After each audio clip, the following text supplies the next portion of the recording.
Becoming very tricky. Very tricky.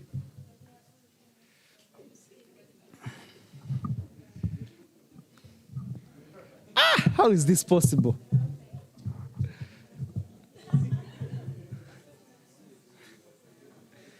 Anyway.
Okay, let's say what you want to say.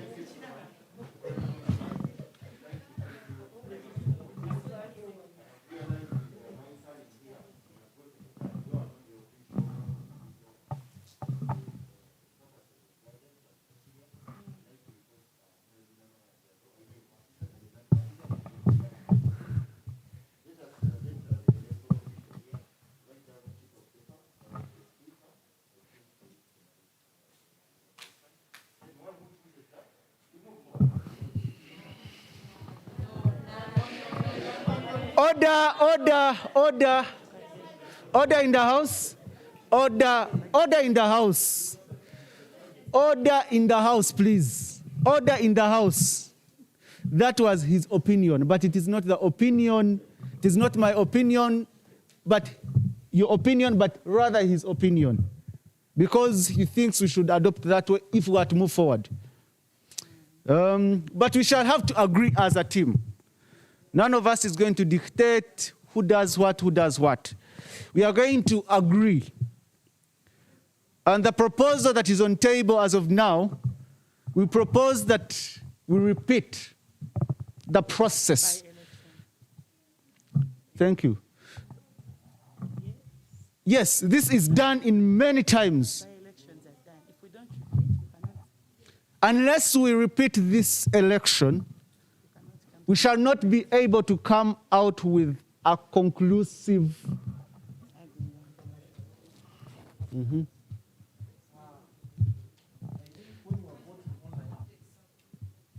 That's what we are.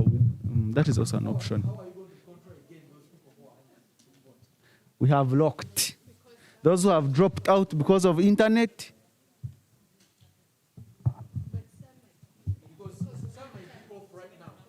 Yes, some might have. That is where we shall be able to ascertain those who are there to vote and those who are there to participate.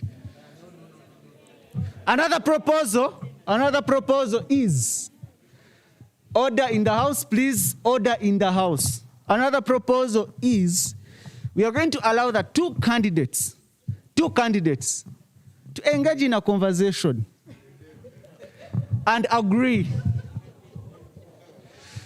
We believe that all of them, we believe that both of them desire to preside over this house. Yes, because it is whatever decision that they come out with, it shall be a decision from the two. None of us will have participated. None of us is going to lobby each of the candidates to excuse the position for the other. But you're going to allow them to have a conversation of 2-3 minutes, and then they come out with, because we believe that they are leaders. And if they are leaders and if they cannot be able to give us direction right now, then the two. So what do we do? the deputy speaker. This is a regional parliament.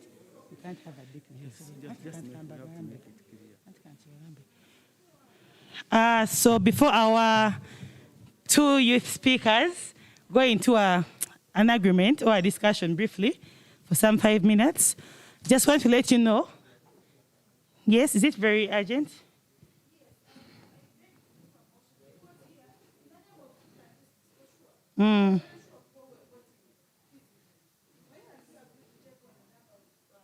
What's for the physical participants? Guys, order in the house, order in the house, order in the house. Yes, yes, please. Oh, it's okay. Order in the house for virtual participants. For virtual participants, guys, I repeat, sorry for calling, honorable members of parliament. I want to repeat this to you at this juncture. The same way you want your voices. That means if we only take these votes here, people online will not participate in the sitting. Is that what you want? Is that what you want? I don't think so. The young people from other areas will not be represented.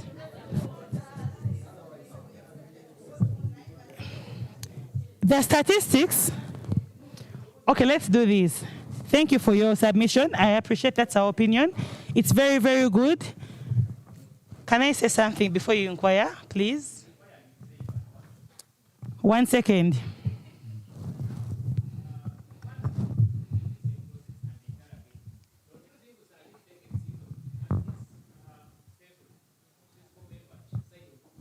It's okay.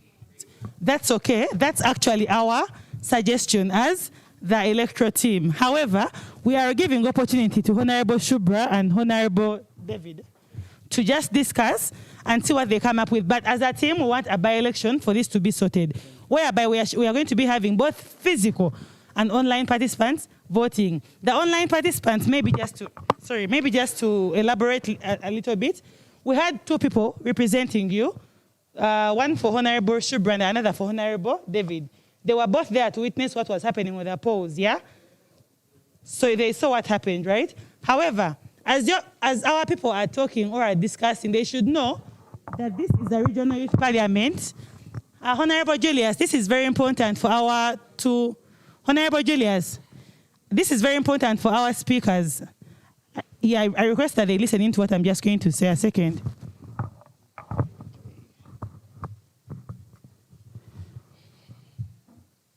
Our dear honorables, as you have the terms of agreement, as you're getting out, you should know that this is a regional youth parliament, and we do not have deputy speakers.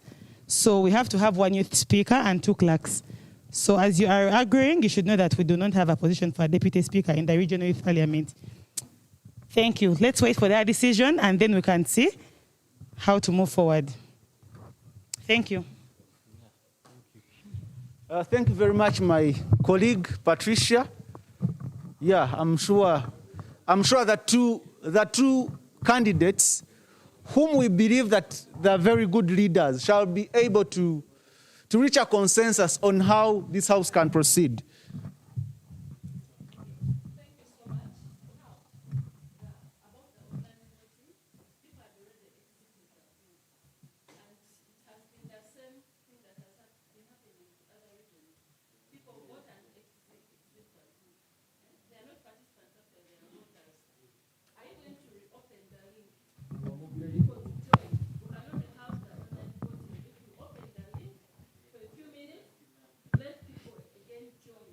Let's first hear from what our 2 candidates are going to tell us. Honorable David Mugema, you can come and tell the House. Honorable Shubra, you can also come and tell the House how you've decided to lead the House. Because we believe that both of you are very good leaders, and therefore you need to give us direction. Thank you.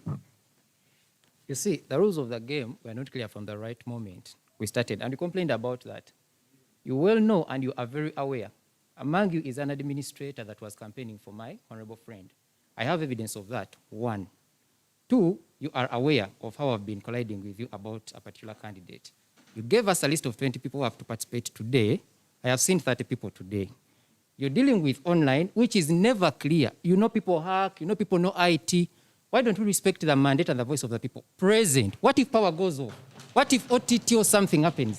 We have given chance to online people to participate. They have taken their chance. Even in football, if people fail, the penalties happen from there and then. They choose a few players to come and take penalties. They don't play football forever. 90 minutes again. Let's take penalties, and penalties must be taken. This is the ground for penalties. By the way, I don't believe in your technology. I don't understand it. I didn't see anything being projected there. And I am already biased. Okay, David. Thank you so much. Thank you.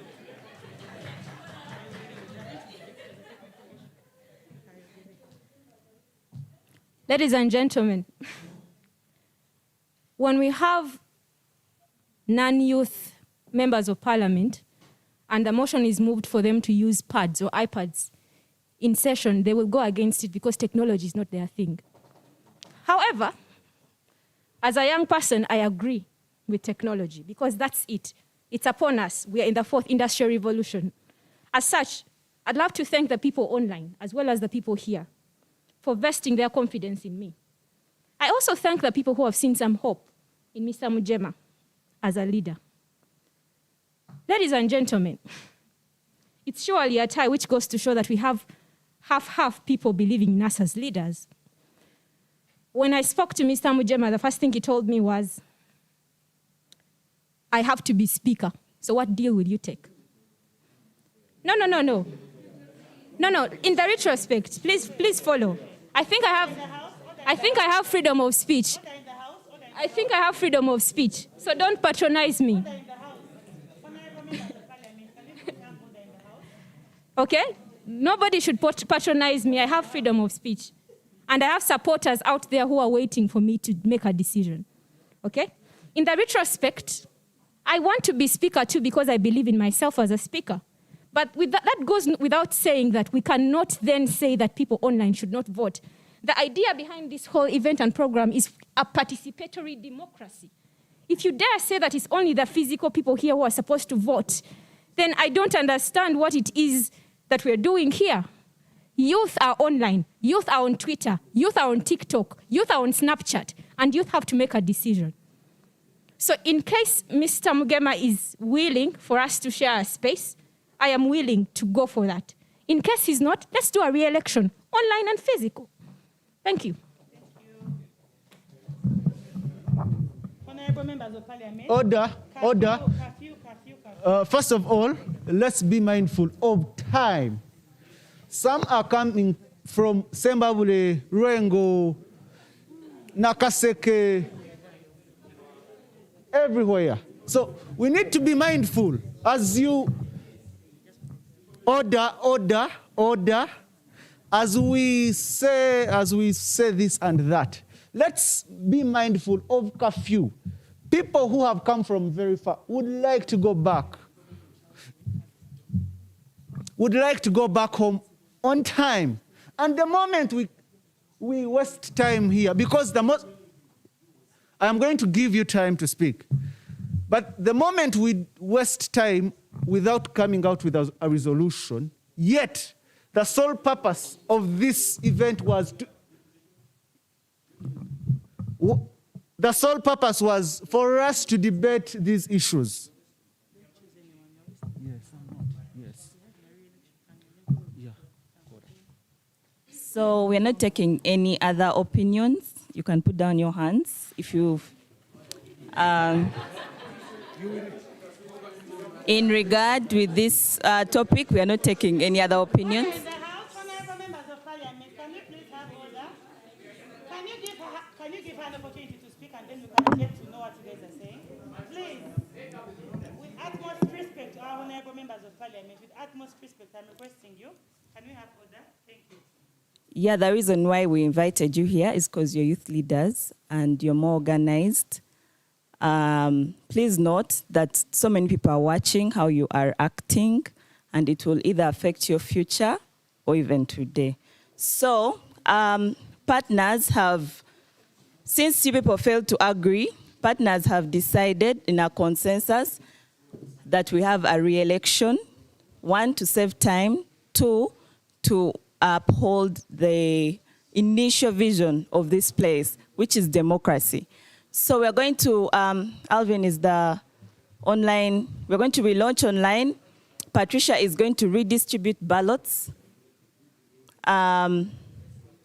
If you feel like this place has infringed you or your candidate or whatever we're doing is not in line with what you want, you can step out. No one is going to hold you back. There is no information, no point of order until the House is in session.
Order, please. Order, please. Order. Like I've said, the only thing that we need is for us to have order in order for us to agree on the way forward. But the moment we keep on having very divergent voices from here and we do not have order, we are not going to have a solution for this. That is why I am kindly requesting every one of us to have order. If you have something to say, raise up your hand and we shall pick a moment. A moment. That is why we have said, if you feel what is being done here is not in your interests, we are not forcing any one of us to stay here. For us, the purpose, the sole purpose of this event, I've said I am kindly requesting us to have order as we look for a solution as a team. Because personally, I cannot say, let this be the speaker. No, it is out of us that we are going to agree on who becomes a speaker and through which process we are going to take. Are we together? But the moment of, you see, let me leave. No, it doesn't make sense for us all.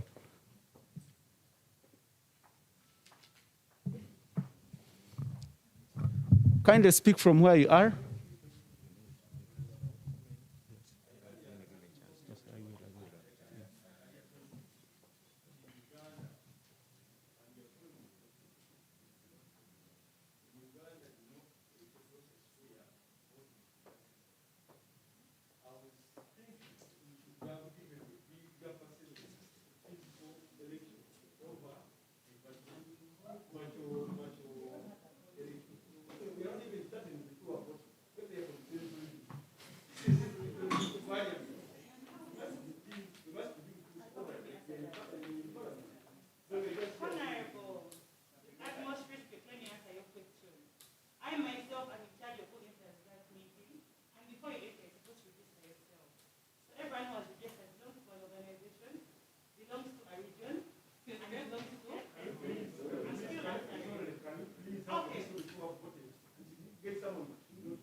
Thank you. My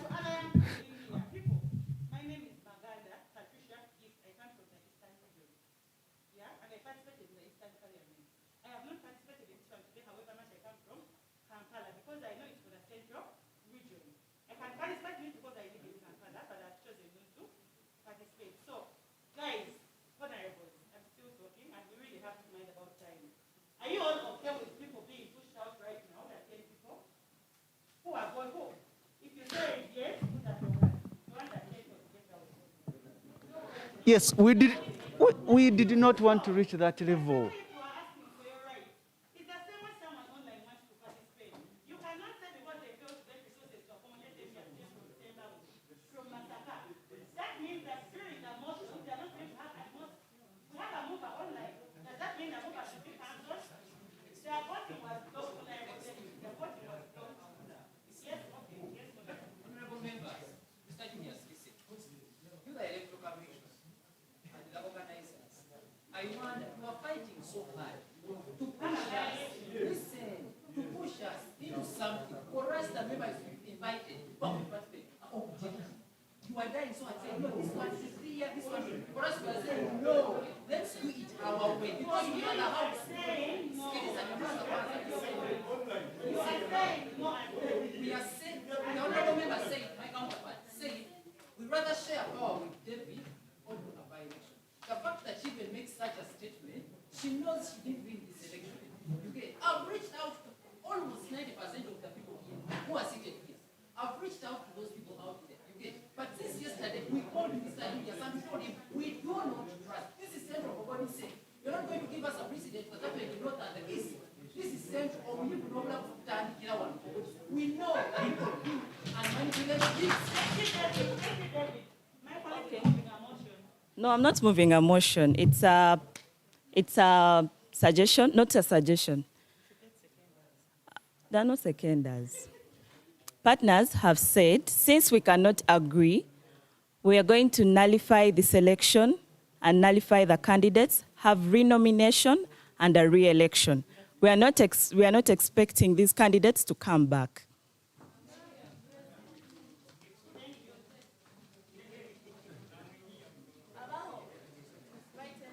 You're going to have a renomination and a re-election. We have nullified the selection and the candidate. Yes. Thank you very much. That is the power of teamwork. I don't work alone. And because I don't work alone, my colleagues can also give their opinions, and yeah, we agree on the way forward.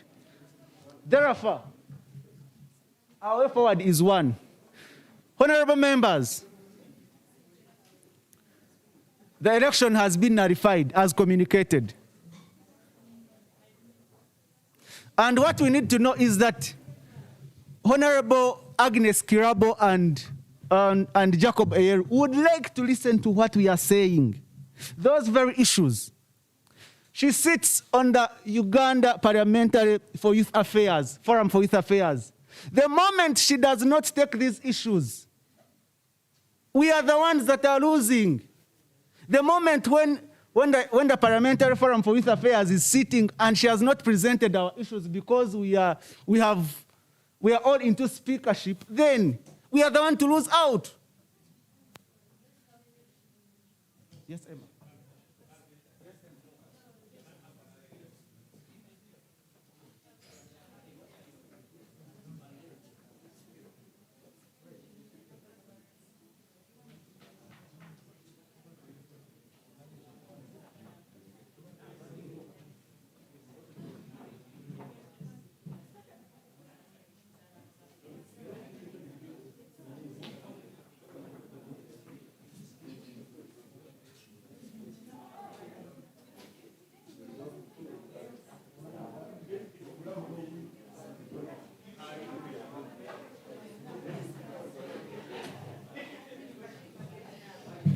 Hello, members. Please lend me your ears.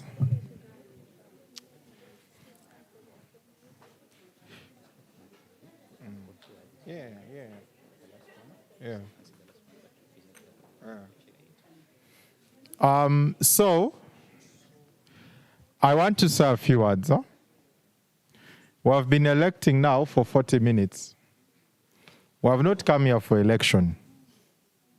We have come here for discussion. It is very clear that there are only two candidates. And I have heard about the rules of this place, that there can only be one speaker and so on. But I want us to request the two candidates because this is beginning to look very disorganized. We can do this 7 times and we have 7 ties. Are we going to vote the whole day? So, especially because I've noticed there's a challenge of precedent. The other regions have voted online and we have done so here and we have tied. The room here is clearly, and I understand Comrade Mujama is a very brilliant young man from Masaka, and so everyone here who has witnessed him believes in him. So I want to request Comrade Mujama and Shubra to discuss and agree. Let me just encourage you. We are not here to vote. We are making the non-issue the issue. If they can agree to co-chair the session, where one person leads for half the time, the other leads for the other time, and we go ahead. This is better. So I just want them to agree, and then we go ahead. Yes. I don't want to show any particulars, but as the history of Uganda was being put down, I could follow every inch. In fact, I mentioned to the members of parliament, the gentlemen from parliament, there was some issue that they needed to correct, and we shall recollect it so that it gets better. But one of the greatest problems of our history is ego. And I could see it here. I think I like all the candidates. I like all what I've had here. So we miss the point that brings us here, and then we ride on with ego. It is defeating that all the other regions, even with all the precedents, have done this and it has gone very well. But I could see when I sat here and I saw somebody who is aspiring to be the other gentleman, forget about the national youth speaker. I could see leaders. I could see you guys moving things, and I could see myself in your days. So let's not miss this opportunity. Because when we have 30 of you here who are capable of being the next Jacob Bologna, Right Honorable, the next Edward Sekandi, or anybody we want to be, then we are at it. I had somebody from UPM, which was a very, according to me, defunct party, but somebody participating. So let us go to the issue. I had suggested to the team, we can have half of the session shared by one of them, and then the other one shared by the other, because the issues are the ones that we want to push across, so that we don't lose the day. God bless you so much. All right, thank you all. And I hope that let's allow them to agree. And if their leadership agrees that there must be a re-election, it is the leaders we have. Not so. We have only seconded and nominated 2 people. That if their leadership shows them that this can go on the whole day, it will also be that. I thank you all.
to Linda as we wait. Sorry, I could do mouth languages. As we wait for our colleagues to come from wherever they are, can we have just a small moment as a reflection of thought, a little bit?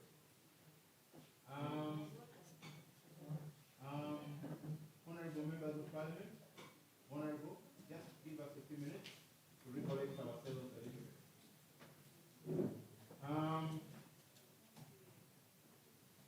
I have witnessed about 40 guild presidents in this country. And I'm talking about from the time of my influence, I have witnessed about 40 guild presidents, and more especially Makerere as it were. My name is Dennis Lindo, and just the name will just be enough for us to people. But I just wanted to pick something from here. And I've been following this. Now, as somebody who is very interested in the youth, as Dennis, I have seen that it is important to capture the spirit of the youth at the time most of you are now, right now. Let me just address to you a little bit as we wait for them to come. I'll stop exactly at the point they're able to come in. But there is something I've also noted, that a little bit of our deficiency as youth and also as leaders, but even to a larger extent, the larger people into our spectrum, is a subject which I want to touch on very briefly, called self-discovery. I had a chance to address about 68 professors in Makerere, and I'm not a professor. And I was invited to talk to them about a pertinent subject, which was trying to prepare them to get ready and plan for retirement. When I got into that hall, the professors, as busy as most of you would have a pen and a piece of paper, and they were writing something. So I asked one of them, "Good morning, sir," and "Good morning, madam," and they said, "Yes, good morning." But when I said good morning again, and I said, "Who are you?" He said, "You don't know me?" One of them stood up and he said, "My name is Professor da da da da da. I'm a professor of insect entomology."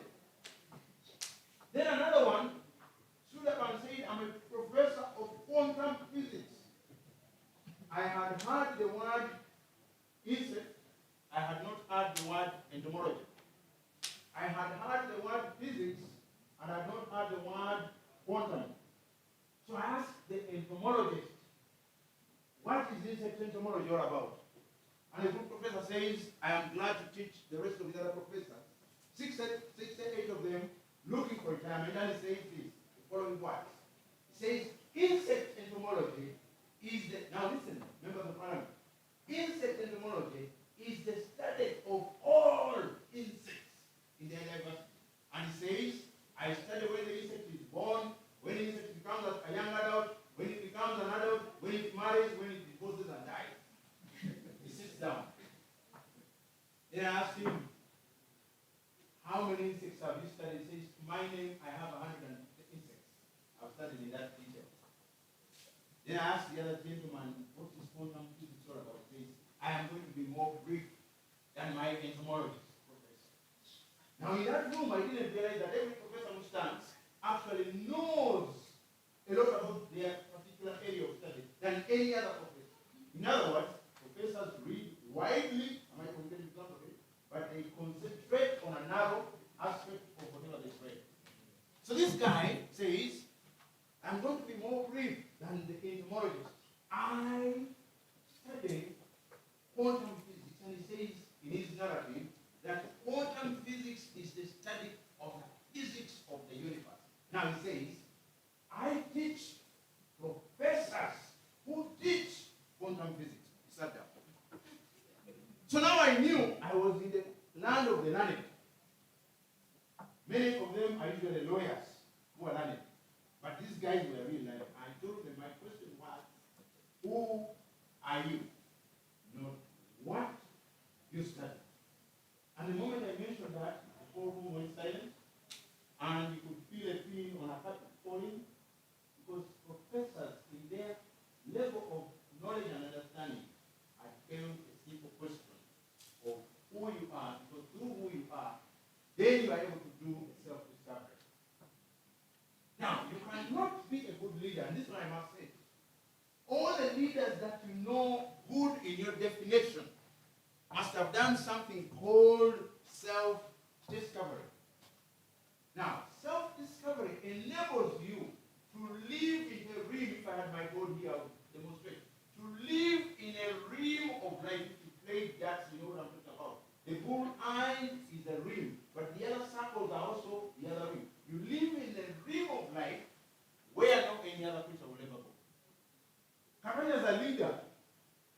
no matter how many degrees you have.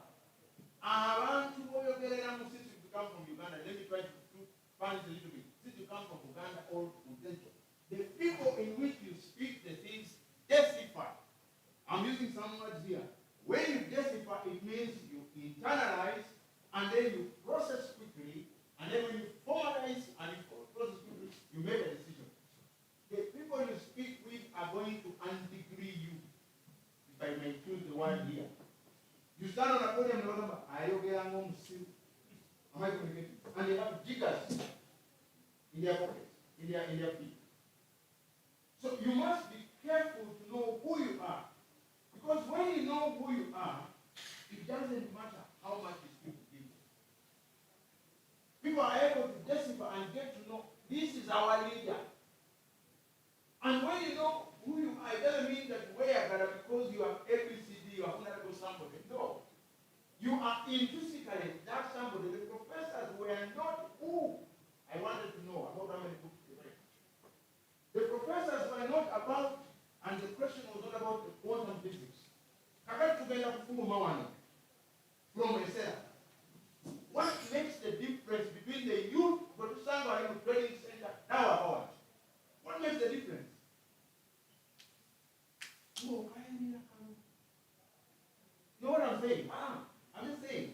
I'm just trying to put something here. And I'm not on any side, I'm just trying to show you. Before this came, there were people who sat down, never knows about this program. Never did a platform for you. Am I going to they were donors, they were funders, they were partners, they were take out, we're going to do this. On whose thought are you talking about? I know we have the right to do what we are supposed to do. But then when you know who you are, then you know what is bigger. Is it the thread or the needle? Because without which, either, you cannot do a sewing. Am I communicating with somebody? Now, there are key things I want to give you as a package, a small thing as I wait the rest of the other people to come. One of them that I want you to keep and I want you to have, you need, as our leaders are coming back, as a leader, you need these 4 things which are going to make you become a shining example. Number 1, as our leaders are coming back, number 1, you need to be dependable. Number 2, you need to be reliable. Number 3, you need to be trustworthy. But also number 4, you need to be predictable. One of the greatest challenges in our leadership and in our youth today, we lack dependable people, and I'm going to demonstrate a little bit here. If I may use your pen, just borrow your eyes. Let me just borrow your sight for a minute. If you are dependable, honorable. If you are dependable, you are like this. The moment you are not dependable, everything goes down. If you are reliable and dependable, in English the words mean the same, but if you are reliable and dependable, you become insurmountable. Temukategede. Ngoli reliable, ngoli dependable, you become insurmountable. If you are reliable and dependable and trustworthy, you become ungendable. Isaiah 6 says, those of you who believe, whom shall I send? Ngabanonya oyo. Webagenda okutuma. Bagamba nti, honorable son, I'm just about to finish because our leaders have come back. So, njagala tuve wano. Nga omanye as a leader, how do you become dependable? How do you become reliable? Because reliability and dependability are close fellows. But let me tell you, we lack that in our country. Lastly, but not least, we are not predictable. When we floated around the names of confirmees, people to confirm whether you're going to attend this, it took some of you the last hour. So we don't know. And at the last minute, then some lists are coming. But when you're dealing with these partners, they want a budget. They want to know the number of people. They want to. As a youth, let me tell you, you've been looking at your dad. Some of you have a chance to still have your dad in the house. The only way you are able to listen to them is if they were dependable, reliable, trustworthy, but also very predictable. Now, in COVID, we are no longer predictable. These are some of the things they're going to be talking about here. To watch are literally predictable in COVID because we don't know. But if you are dependable, reliable, and trustworthy, God gives you wisdom. Because I mentioned you become insobokable, you become ungendekable, and most likely you become unbogable. So as a youth today, we need to do that, and that's a very critical element. So I want to wish you well when you go back, that if there is anything you pick from today's session, at least those 4 words. But each of those 4 words I've mentioned gives you money and opportunities immediately. You don't even need to make an application for a job anywhere if you have those 4. And I have testimonies for that on another day. Thank you so much.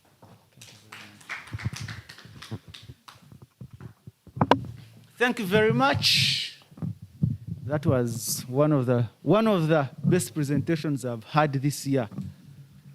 And we must appreciate the knowledge that he has actually given us.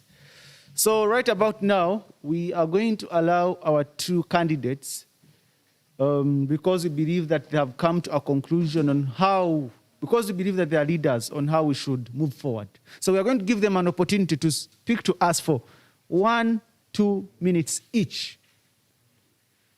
Thank you. Honorable Shubra and Honorable David Mugema, kindly come forward and you let the House know of how you've decided such that you can be able to move forward. Thank you.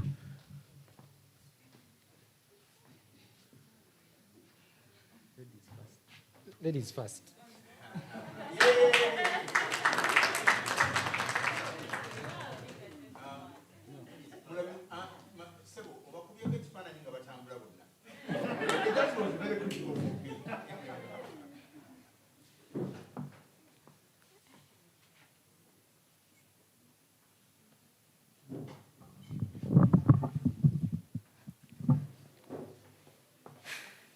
Thank you, Honorable Abaho.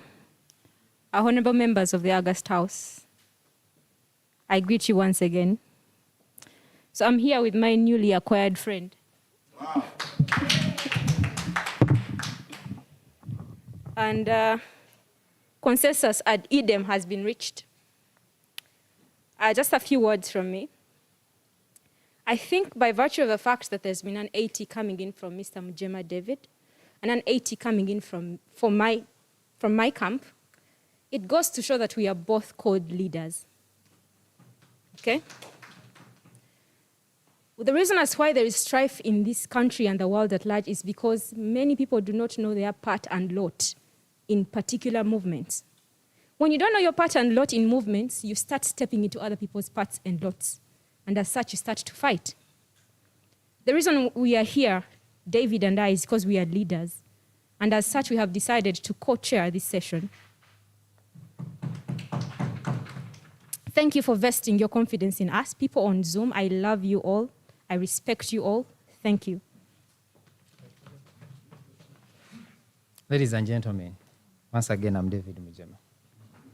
I am sorry to forget what has happened, the flares and all the tempers. That is, sometimes if you don't find youth acting like that, they are not youth.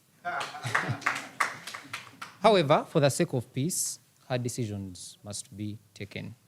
For the sake of the people who called us here, for the sake of the foundation and all the partners, fortunately, her and I are born-again Christians. Wow. We want to start with apologizing to what has gone wrong, the distrust, the tempers. Please understand where we come from. In this game of competition, everyone wants to take a win. However, I accept to co-chair with my newly acquired friend, a lawyer. And from today, I think we are going to be very great friends, isn't it? People who have voted for us here physically, people who have voted for us online, I thank whoever has come up to Honorable Carol, Honorable Sarah, Chairperson, National Youth Council, my friends Mike, Alex, everyone, to the Ahewa, and Ivan, of course. Please support us, guide us always. We've taken a prayer, we've prayed about it, we've prayed. And I want to ask my honorable friend to give me a hug, just. No, we have masks. There's no COVID. No. Is it in order? It's, please.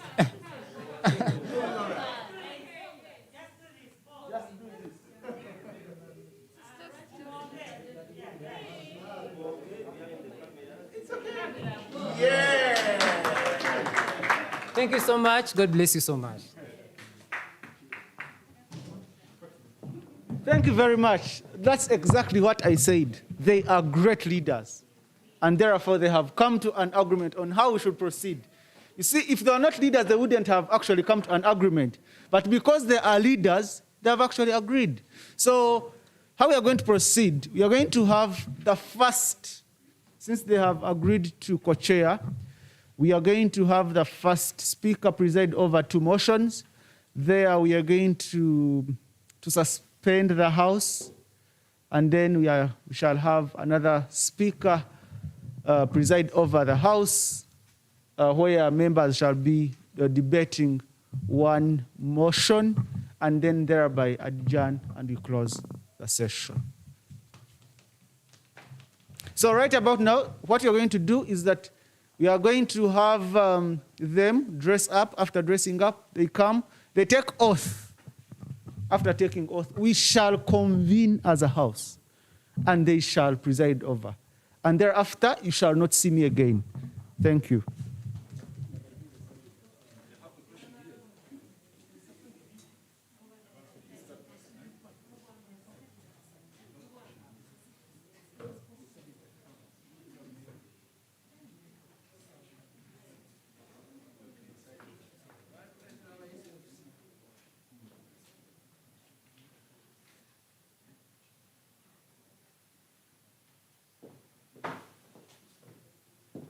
So, before they actually sworn in, we shall have 2 clerks.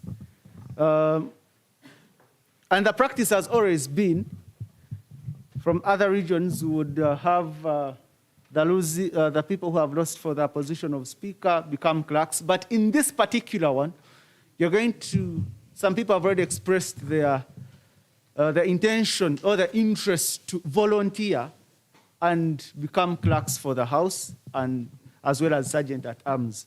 The Sergeant at Arms, he's already in place because he managed to bring in place a mess to signify the importance of the House.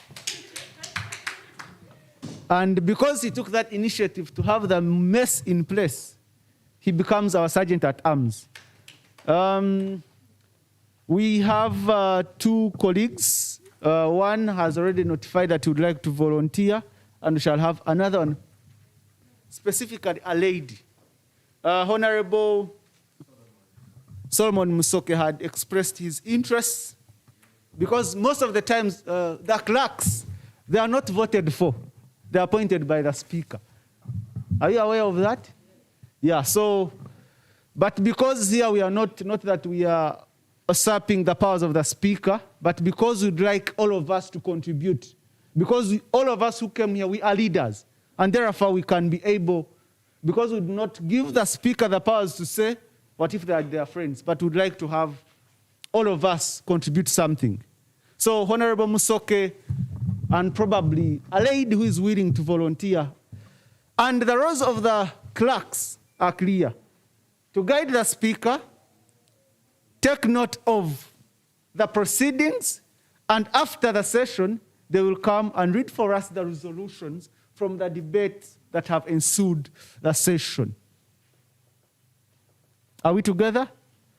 Any volunteer from, I am for gender equality and inclusion, and therefore, Honorable Michelle Corono has volunteered to be the clerk So we have 2 clerks, and we already have the sergeant at arms. So they have gone out, they're dressing up. I would like the clerks to follow me as well. We shall come. They take oath. After taking oath, we start. That should take 1 minute. Then, when our speaker comes, we shall just take a group photo with the Honorable because you are aware that she has a session coming up later in the afternoon, and so we'd have to make sure that we at least have that historical moment captured on camera. Thank you.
stand for a society that is youth inclusive, that is youth enabling, that is youth engaging, so that we have young people at the center of transformation. And this informs our choice to host the Youth Mood Parliamentary Session 2018 under the theme Safe Spaces for Youth. We would be a safe and open space for young people to be able to present their issues without fear. Creating space like this one gives an opportunity for young people to take interventions on climate change. Having entered with the Right Honorable Rebecca Kadaga in the chambers, and her having given me her chair and taken a backbench to watch me take on this and be in charge of the session, it gave me a privilege and a feeling that if young people can be given the spaces that they need, political spaces, economic spaces, we surely can take charge of this country. This parliamentary session is going to give young people, of course, to discuss issues, diversity of issues, and climate change is one of them. Equality in terms of job access, but also to ask the parliamentarians to speed up the process of the sexual offences. Young people being involved in decision making, in governance processes, and development. Safe spaces for young people in employment, safe spaces for young people while they participate in democratic spaces without necessarily being economically infringed. When government is making decisions, the youth should be directly involved in decision making, both local and national levels. We look at this International Youth Day celebration as an opportunity to have a spotlight on these various issues, from the digital spaces to the civic spaces to the political spaces, even the public spaces for meaningful intergenerational dialogue. Young people, especially those that are coming from rural areas, they deserve spaces whereby each and one of their different potentialities, each one of their brilliance is celebrated. It is up to us as different stakeholders to ensure that these spaces are very safe for these young people, especially for those that are coming from the rural areas. Do we have that young woman who's coming from Kotido to come and speak about issues that are affecting her? Because in our community you find that someone working in the office as an employee, to admit you will first, if a man, he will first do what? He will first want to have sex with you, then he admit you as to work in that office. If someone rapes you, if you're defiled, you feel like you're worthless, you feel like you cannot no longer be part of the community. You feel like you be like an outcast, you know, and you want to be in that dark place. You want to be in that silent place. You don't want to associate with people. So it's one thing that really puts the young girls, the women, it puts them down, and they feel like they should not be around anybody. Young girls in schools are sexually violated at places of work, and worst of all, in our communities. If she's sexually harassed, she cannot stand. You'll agree with me that it's critical and it's important that the sexual offences bill is passed. I'm waiting for the sexual offences bill. I have designated the first meeting of the third session for legislation. The Exercise Duty Amendment 2018 receded specifically the over-the-top tax needs to be off. There's been a reduction in the number of people using mobile money and the other platforms. I would think that the government, if it's thinking for the best of us, should scrap off the tax. Instead of being able to improve the digital spaces for young people, give them more opportunities, what we are doing is curtailing their ability to access these opportunities. It's like a 21st century item that people use. Before there were letters and stuff and things like that, but today it's their thing that now when you pull it out, it's like you're withdrawing their voice. We see that government is able to retract the social media tax issue, discuss the law and read more, and most importantly, revise the cost of young people being able to start businesses, sustain this. We must address the issues of poverty among the young people.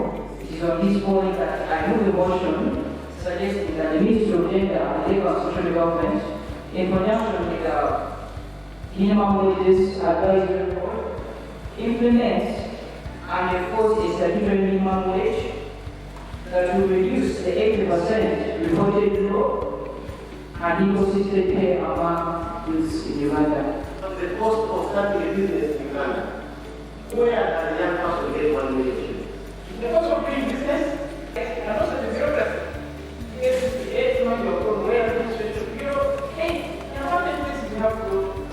As a young girl engaged in the political space, I was quite engaged in the discussion and participation of young women and men in the political space in Uganda. The discussion caught my eye, and I was quickly motivated to realize that even when we cry for space, there are certain things that needed to have changed amongst us as youths.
Thank you very much. Before they can actually take over office, they will have to first take oath.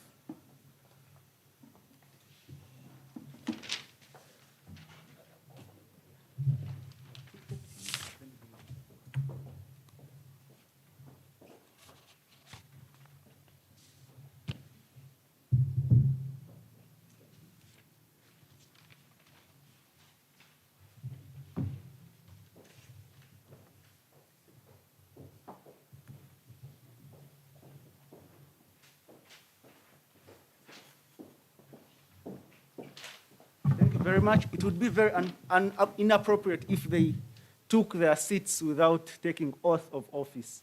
So at this time, what is our Bible?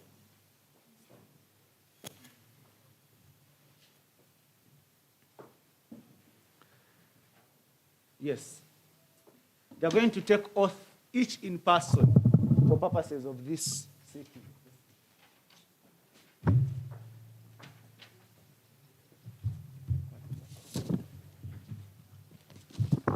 I, David Mujema, swear in the name of the Almighty God, solemnly affirm that I will give faithful service to this youth parliament and support and uphold the Constitution of the Republic of Uganda as by law established. So help me God.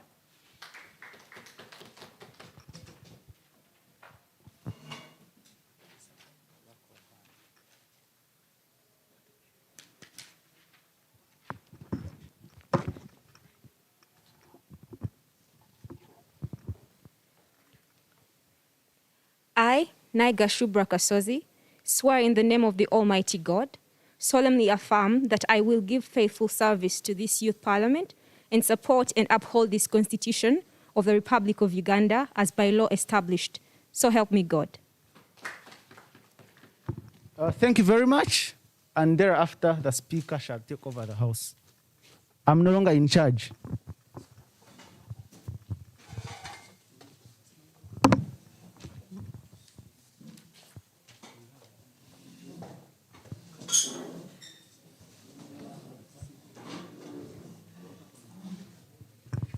I would, at this juncture, ask honorable members to take their seats.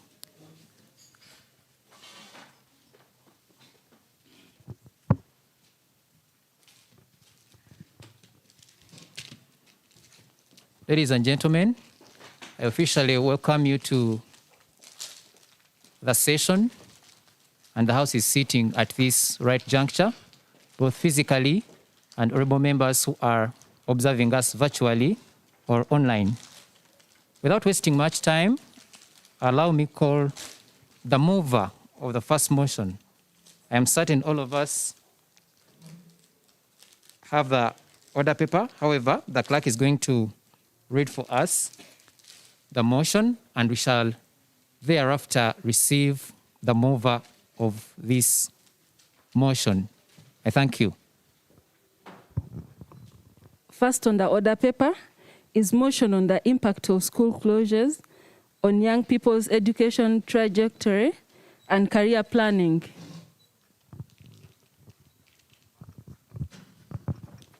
Thank you so much. May we then receive the mover of the first motion at this right juncture?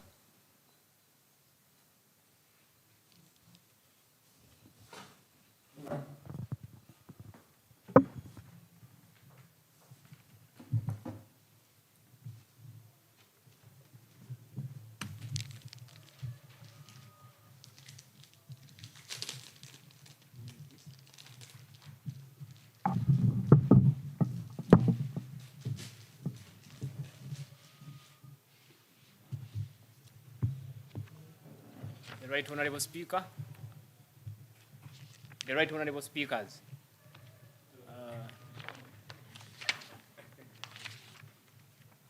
I beg your pardon, the Right Honourable Speaker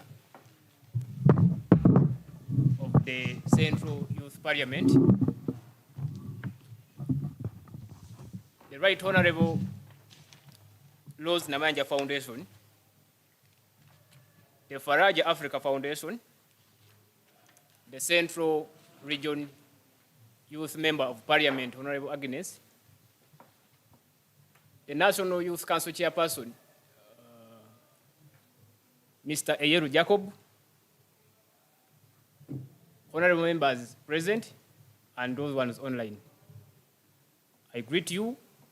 Good afternoon, ladies and gentlemen. I am here to move a motion for the resolution of Youth Parliament on the impact of closure of schools on young people's education and career planning.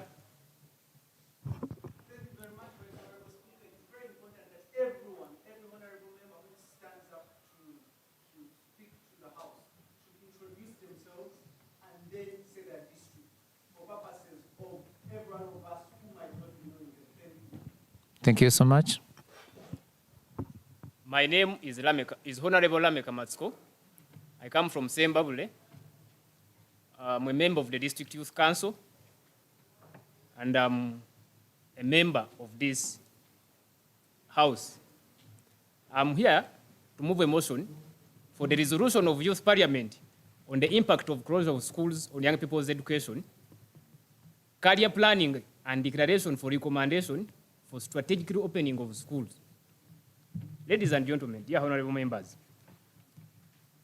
whereas COVID-19 pandemic caused a massive disruption of all sectors in the country, education was not spared as well. And whereas the government of Uganda has put measures to stop the spread of the pandemic, the learning sector came to closure since March 2020. And then over 15 million learners were sent home. Subsequently, Uganda was ranked among the top 20 countries with the highest number of days of full closure between March 2020 and February 2021. And children missed 149 days in that period. Early into the lockdown, reports of child neglect and abuse, physical and sexual, psychological, were Excuse me, Honorable Lameka Matsko. I bring this to your attention that let's first have a second of the motion before we say the details of this motion. I had not finished. I remove the motion, then the second will come in. We have 3 minutes to get done with that. Between March 2020 and June 2021, there was 22% increase in pregnancy among girls aged between 10 and 24 years of age, seeking first antenatal care from 80,000 to 89,000. Further note that approximately 2 out of every 10 children had less than a meal a day, as they no longer had access to the meals provided under the school feeding programs. In June 2021, millions of learners were sent back home as schools closed, resulting from the second phase of the COVID-19 pandemic. Aware that under Article 34 of the Constitution of Uganda provides an entitlement of all students to access education, and it shall be a responsibility of the state and the parent. Further aware that Objective 18 provides that the state shall promote education and it shall take appropriate measure to afford every citizen equal opportunity to attain the highest education standard possible. Nothing that the above has been effected by the government. Even the radios and the learning notes and that were promised to reach down to these people who were sent back home, the learners, were not provided. Further, nothing that this will be delivered in the near future, which has created a huge gap of inequality between school-going children that come from a certain class of class A and another group that comes from class B. For example, that can afford an expensive data or studying online. Therefore, avoid the most likely threat that is likely to happen, the risk of many children not going back to school, and to avoid paying a very heavy price in the near future, resulting from the above, I beg to move that this House believes and resolve that the government of Uganda should opt out the most appropriate measure and be adopted by all learning centers, that institutions reopen at all levels in the interest of in the national interest. I beg to submit, honorable members.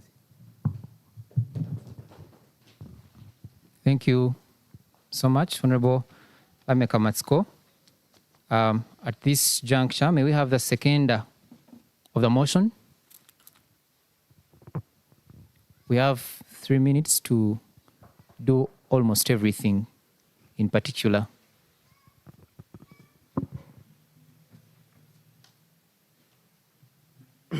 Right, Honorable Speaker.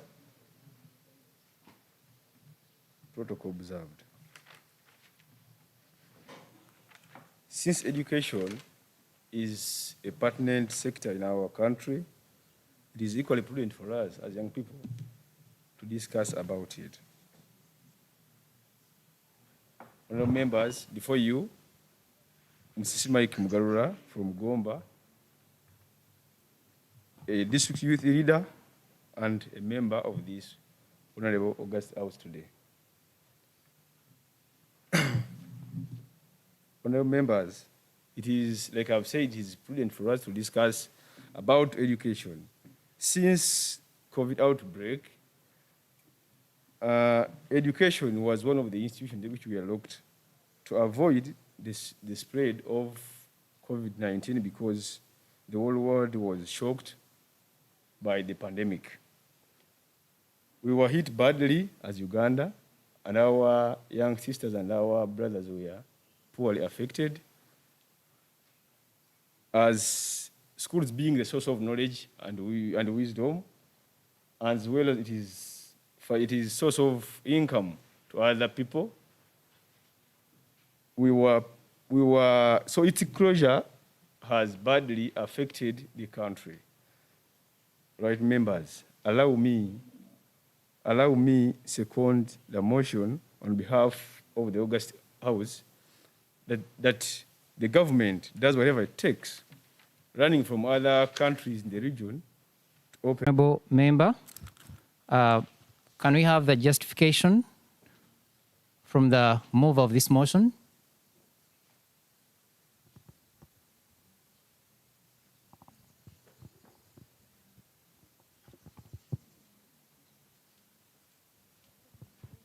And it's from that point that we shall have 3 people strictly to debate on this particular motion. And I'm sure that we have a team from the Zoom. Those who are listening in, you're going to be given an opportunity to also present from online. So keep alert. Right, Honorable Speaker. behind every school there is a safe child, a learning child. When schools close, children are at risk with marginalization of those ones in the remote areas, paying a very heavy price than those who can afford to pay internet, to study online. I want to bring to your attention that even some of the children that were sent home, not all of them that they are not taking part in learning. Some of them actually went abroad. So I want to bring it to the attention of this Honorable August House that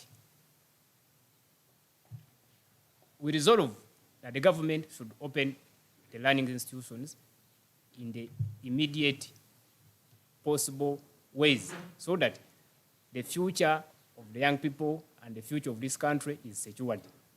Thank you. Thank you so much, Honorable Asko, once again. Ladies and gentlemen, honorable members of this House, the debate is fully open. And we shall have 3 people, like I said, to debate on this motion, and each one will have less than or exactly 3 minutes at most. I hope the rules are clear. Ladies first. Thank you, Honorable Julia. Please, the floor is yours.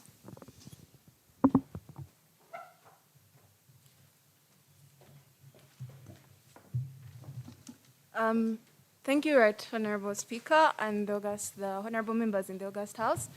My name is it in order for me to remove my mask?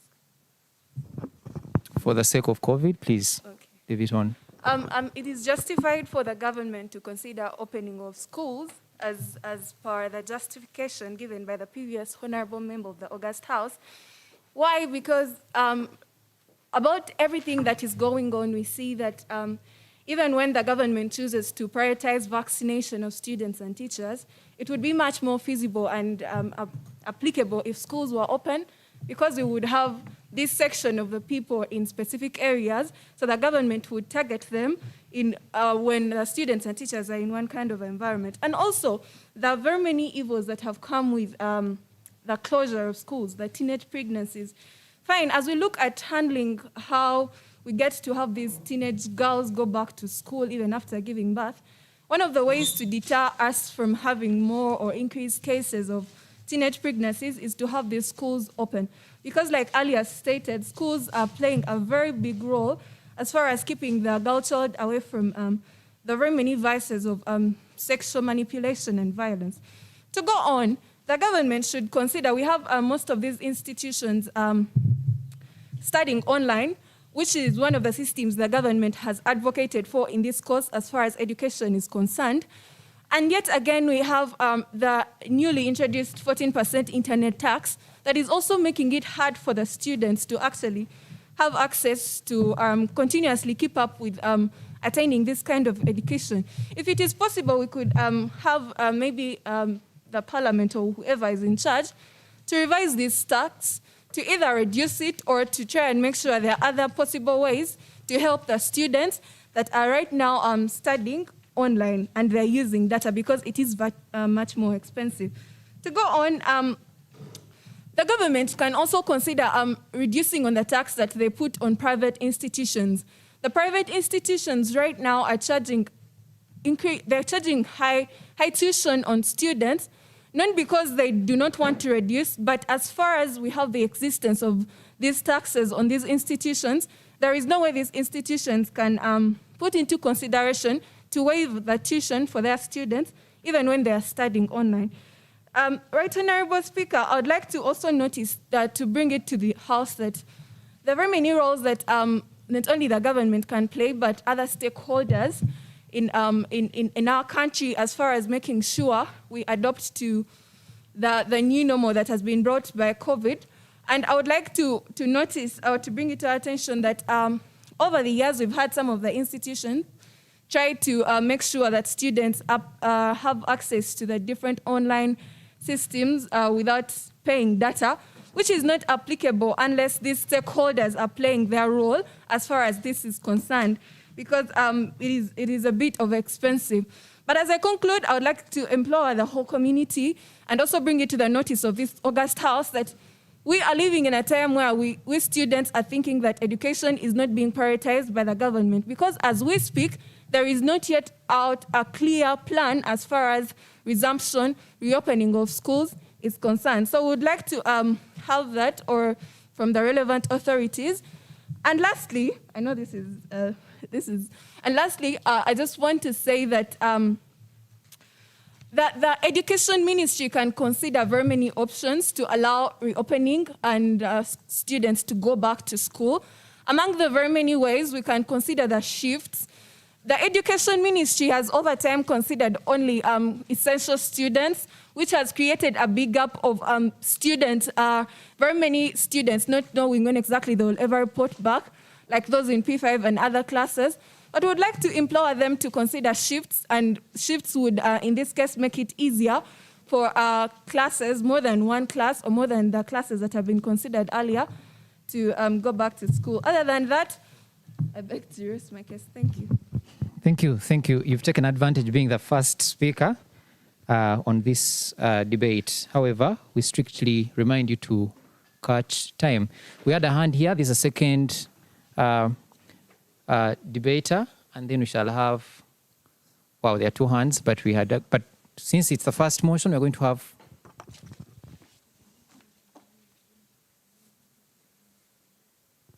honorables. Remember to mention your names, please. Did you? You forgot. Julia Mohomza Julia. We shall have Honorable Kajumbi, and then we shall have Honorable and one last hand for this motion. I thank you. I thank you, Right Honorable Speaker. My name is Kajumbi Frank Sibala, Chairperson, District Youth Council, Kalungu District. On this motion, by the time the government is scheduled to open the schools in May the next year, the Ministry of Health should continue prioritizing the vaccination of teachers and learners above 18 years of age to be confident enough of the schools, and will provide a safety net to all learners and teachers. Second, Ministry of Education should organize training for the teachers, understanding the COVID-19 pandemic or disease, classroom protocols, reporting and referral mechanism to create attractive learning environment to the students. I beg to submit, Right Honorable Speaker. Thank you so much, Honorable Kajumbi Frank. We can have the, there's someone online who wants to speak to us. Can we please get to the honorable member who is submitting virtually? Are they ready? Meanwhile, as they're getting ready, let's have the third speaker. You'll come forth, and they're ready, right? Honorable member who is submitting online, please, the floor is yours. I'm ready online. Are you getting me? Yes, we are getting you loud and clear. My name is Lubega Vincent Samba. I beg your pardon? My name is Lubega Vincent Samba. Lubega Vincent Samba. Okay, please proceed. Yes, I want to thank the organizers for convocating all the youth from Uganda.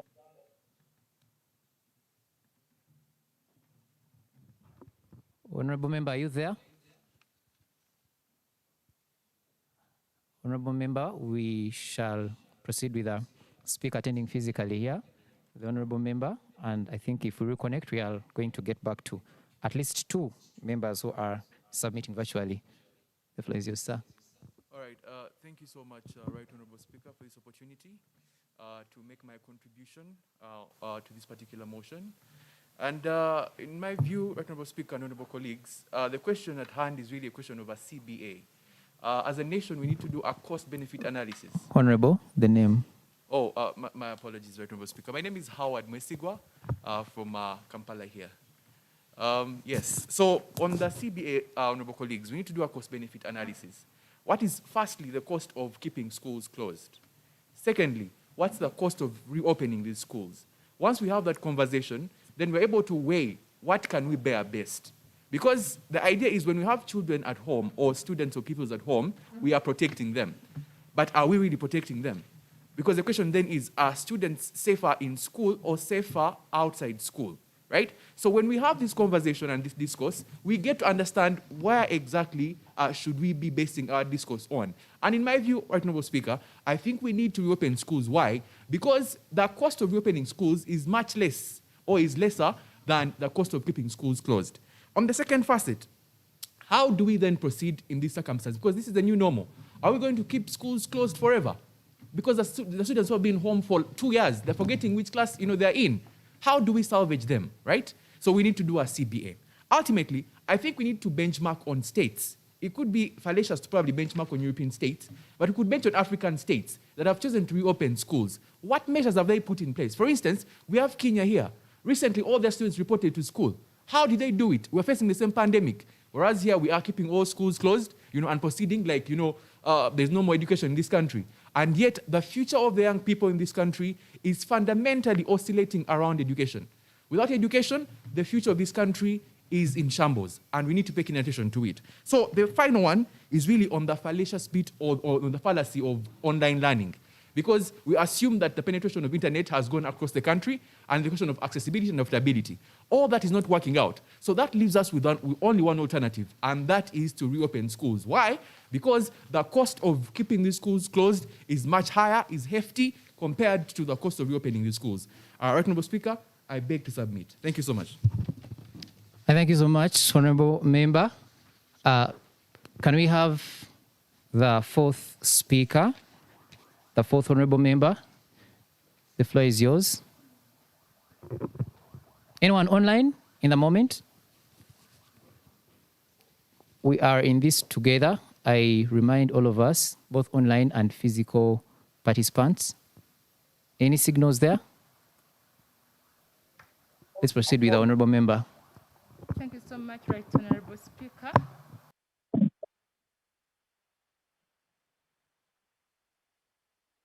From Nakasongola. Yes, on this first motion, it is true that the pandemic has been disadvantageous to the young people. We have to accept that. Instead of keeping on lamenting time and again, we have to come up with solutions. And here I come. I suggest that the stakeholders, let them come in this issue. How? Let them first of all identify or help the learners identify their skills and potentials. Because we have to believe that some of them have already dropped out of schools. When they open up their schools, some of them will not go back to school. But then as leaders, as stakeholders, as teachers and the government, how can we help these young people to catch up with the world? I therefore suggest that we have to come in and help these young people to come up with, to know their skills, to know their potentials. Here the government last will come in to help them or finance in this. Then secondly, I call upon the government to increase on the budget of cost sharing in different institutions or different levels of education. Here I mean that parents no longer have money to take back the children to school, even when they open up the schools.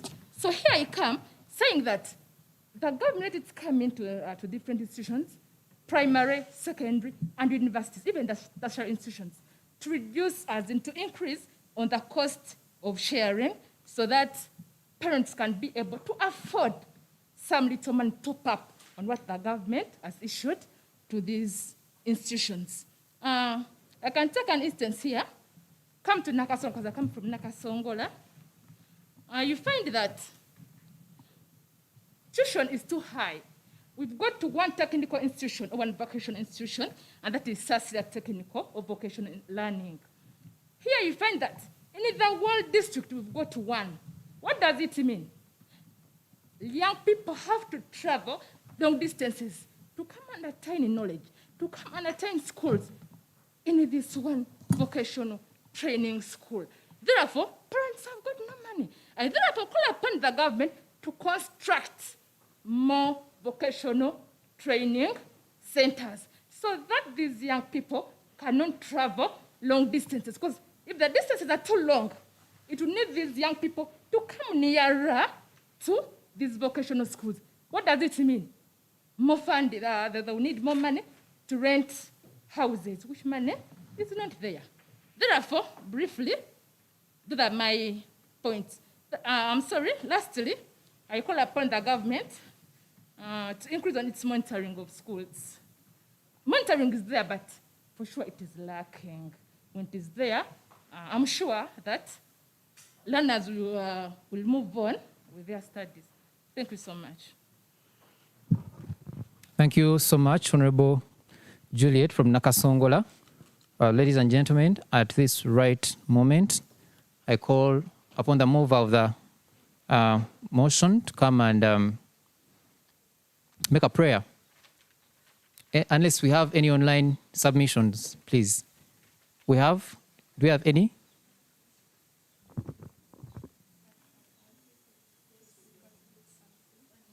There is online? Honorable member, online. Can you hear me? Hello? Yes, we can receive you loud and clear. Yes, please. We address the speaker as Right Honorable Speaker, not as please. Is my microphone on? It is. Honorable Speaker. Yes, we can hear you. Hello? Thank you. Yes, honorable member, please, your name and where you come from, or any titles? My name is Luga Vincent Nsamba, and I'm the chairperson of the Entebbe Youth Ridge, and I come from Entebbe. Yes, honorable member, proceed. Yes, I want to start by thanking the organizers for being able to put up this platform and convocating all the youth from the country to be able to engage into this healthy space. It's okay. I will start with how the COVID-19 pandemic has affected us, the young children who have been locked up at home. It is not lost on me if we to take an excursion down our memory lane. We will be able to recognize that 500 girls has been the registered case of teenage pregnancies in Moyo in a period of only 10 months. In Chitugum, they are worried they might not have a girl child back to school because of this lockdown. It is not lost on me that our neighbors have dropped and have not kept on this decision of locking children at home. Sadly enough, in Uganda, we have remained on that decision. And most sadly, in Uganda, not all kids are at home. We are aware that the sacrosanct and the class A has its children in school still continuing, and the rest of us, we are still at home. If I'm to talk about the online learning that they are trying to build, it is also a rasta cult. It is just a lackluster because it's only on its arrival, it is just dead. Because if it is to prevail, then the 12% tax on internet won't allow it to continue. And we should not forget that we have children who live in the agristic areas of Uganda. Those are the rural areas. With their unstable network. Can you put me through, please? You know, they cannot be able to afford this. So personally, I remain frustrated with the continuous stay of children at school without any orchestrated plan of government intervention on the education sector. I beg to submit. Thank you much, honorable member, via online. I want to put a few things across. One, using words that are not in the vocabulary, rakasta keto something. I didn't understand what the honorable member meant. So we want to use language that we can all comprehend. Two, let's keep this debate within the jurisdiction of Central Region. References from Moyo and Gulu would really not so much draw us to the picture of the business today. However, I thank you for that submission and your point has reached home. Any other one? Member? There isn't. Honorable, you want to say something? you have a minute, one strictly. Please say it quickly so that we can call the mover to make a prayer of this motion or to this motion, and then we close this motion. I would like her to comment something, in line with that theme, youth at Crossroads, Christ for Descent. Names, title, and get near the microphone. My name is Sams Francis, Chief of Staff, Uganda People's Congress, and a youth leader for Central Region. Yes, we have talked about so many issues, schools, jobs, and all that, how the youth are affected. However, there's one important thing that we are overlooking. It is the mental state, how COVID is affecting the youth. Not only just the youth, but the entire lockdown and the COVID has brought up mental challenges among the young people. Yes, Mr. Speaker, earlier you talked about substance abuse, but one of the things that I've realized in my research and coordination with the young people is that many of them have resorted to substance abuse as a way of coping up with the stress, the depression, and anxieties. I really wish that much as we are looking into these other issues of jobs and schools and all that, that the government takes an extra step to invest in improving and helping young people who are dealing with mental issues. Today, yes, we see that the problem of early or youth pregnancy is a big problem. However, just as pregnancy among the youth, joblessness, and all other disabilities, the mental health issue is really important. Today, many young people are committing suicide. They are going through so many unthinkable challenges because they have not yet got enough attention. So if the government could come up with a program, put in place centers and committees that can assist in helping the young people to deal with all the mental health issues they're having, it will really, really, really be important. Thank you. Thank you so much. And there goes the first motion. May we have the mover of this very motion to come and make a prayer so that we can call this motion quits.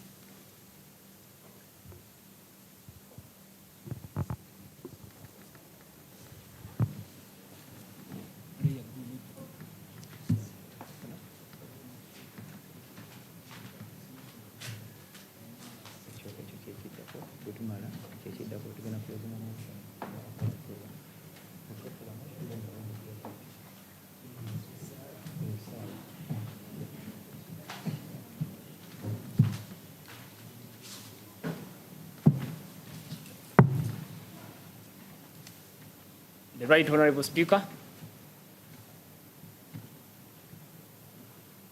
the members of the Central Youth Parliament,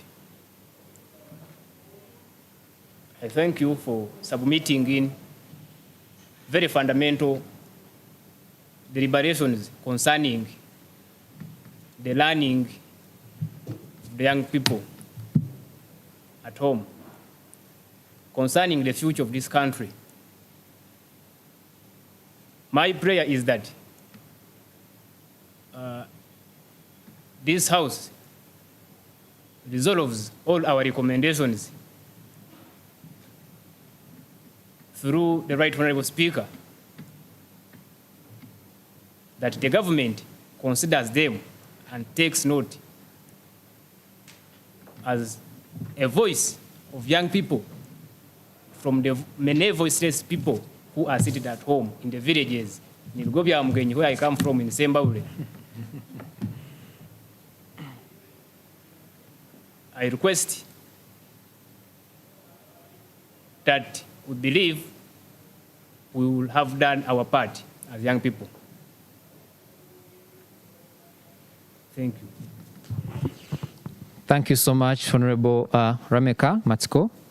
At this right moment, honorable members, allow me to declare that the motion has been officially closed.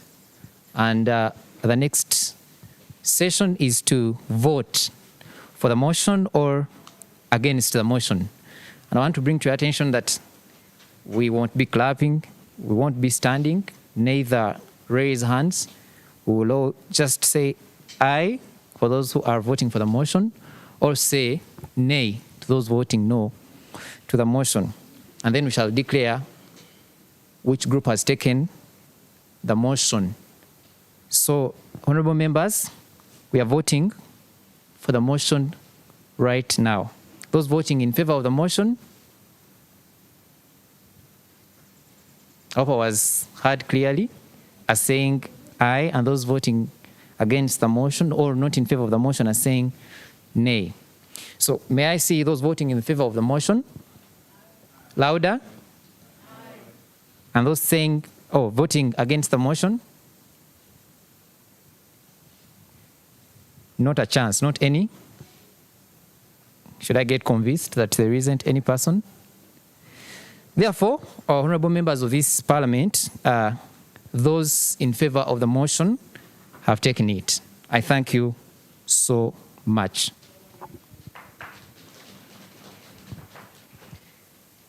We are moving on to the next motion, and in the same manner, allow me call upon the mover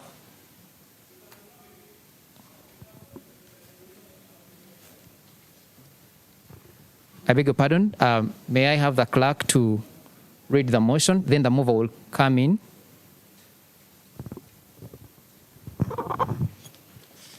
Next on the order paper is the motion on the impact of COVID-19 on youth enterprises, jobs, and health. Thank you. We have the move of the motion right away.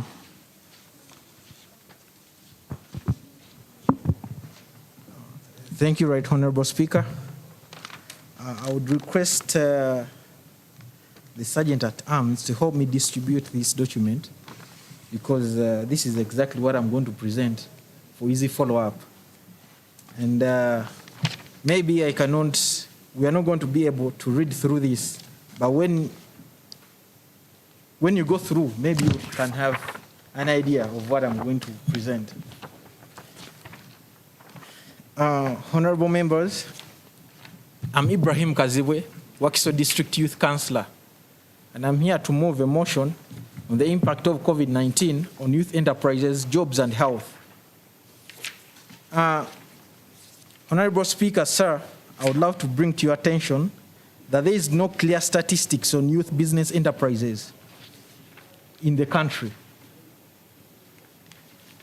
And with the way COVID-19 may have most severe and wide-reaching socio-economic and health impacts in a low and middle-income countries like Uganda, according to the Hub 2020, the COVID-19 pandemic has hit. Yes. Granted? Yes.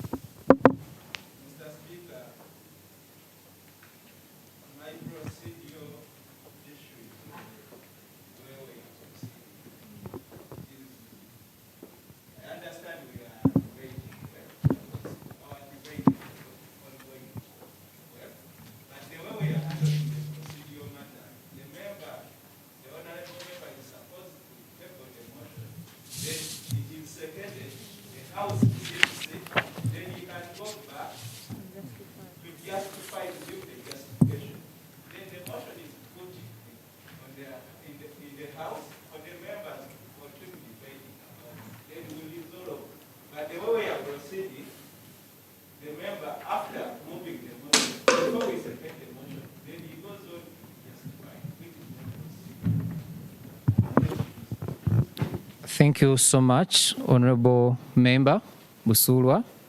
I would beg the Honorable Member to take a seat at this right juncture, and we do the things the right way, isn't it? I thank you. Can we, at this moment,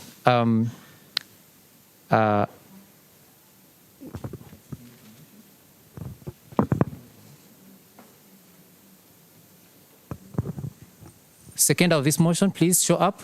Honorable Member, seconding this motion. Thank you.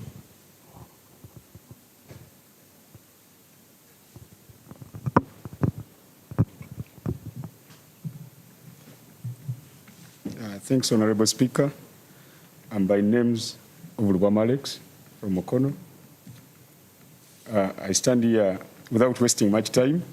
I'd second the motion that my colleague, the mover, has proposed, which says motion on the impact of COVID-19 on youth enterprises, jobs, and health. Thank you. Thank you, Honorable Lubwama. Can we have a justification from the mover of this motion? Honorable member can return right now.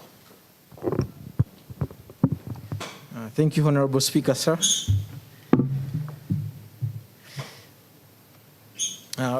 Right, Honorable Speaker, I would love to bring to your attention that we have no clear statistics on youth businesses and enterprises in this country.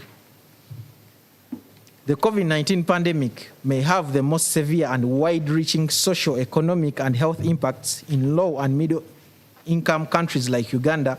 According to the Hub 2020, the COVID-19 pandemic has hit SMEs in Uganda, quarantines, travel restrictions, market lockdowns, the ban on transport and social distancing measures are leading to the fall in consumer spending. Businesses that rely on physical spaces and interpersonal interactions such as restaurants, supermarkets, markets, hotels, tour operators, bars, gyms, which are mostly owned by young people, are experiencing a severe drop in the sales. Reduced sales are likely to result in a cash flow crunch in these businesses. Many small businesses inputs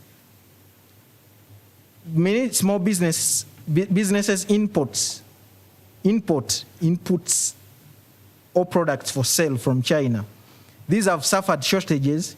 The ban on public transport has disrupted domestic supply chain due to the diminished cash flow.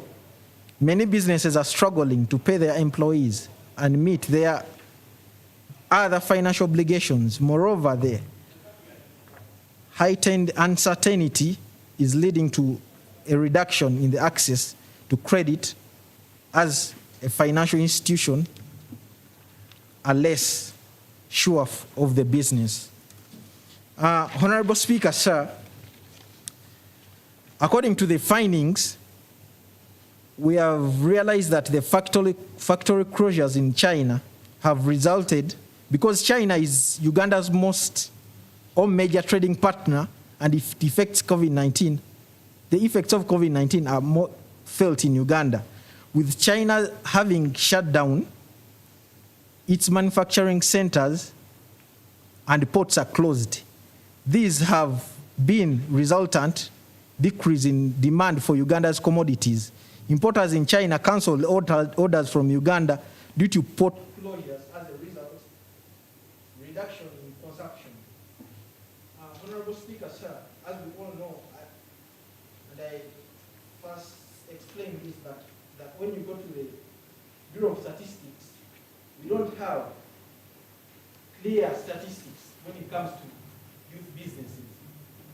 And it being that the youth take the biggest percentage in contributing and being employees in this business, we expect them to be the biggest beneficiaries or the biggest number of people who are losing in these businesses.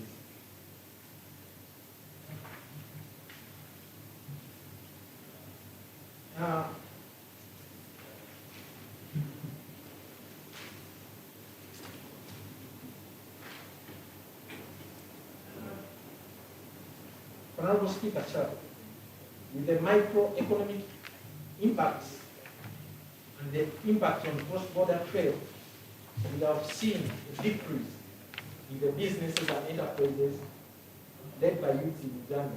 And it being that in the central, it's the central business center, we are mostly affected because most of our economic activities were in enterprises and business. In fact, we are entrepreneurs. With that, I would request honorable members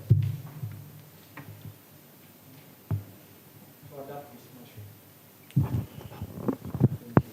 Thank you, Honorable Member Kaziwe. Ibra, at this right moment, I am fully opening the debate to the House. And like I said earlier, we will have 3 people strictly to vote, to debate, and then we shall be joined by people following us from online. May I see the first hand? Honorable Alex Ruwama, the floor is yours, sir.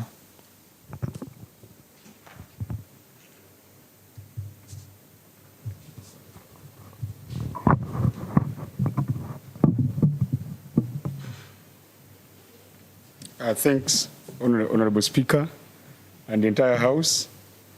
First of all, my name is Ruwama Alex from Mukono. I stand here to give my views, more especially on the motion that my colleague has moved here, which says,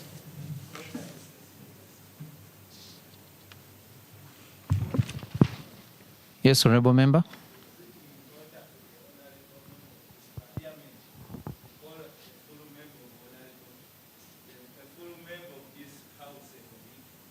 Honorable colleague. If he didn't say honorable colleague, it's not in order, unless he said so. Let me put it again to my honorable colleague, the move of this very motion. The motion says the impact, motion 2, the impact of COVID-19 on youth enterprises, jobs, and health. First of all, I'm not going to raise my points, especially focusing on government. When you look at business, many of us young people here in Uganda, a lot of businesses, for our life survivors. When you look at the situation now, you realize that there are certain opportunities that we can exploit within the situation, which now we call the new normal.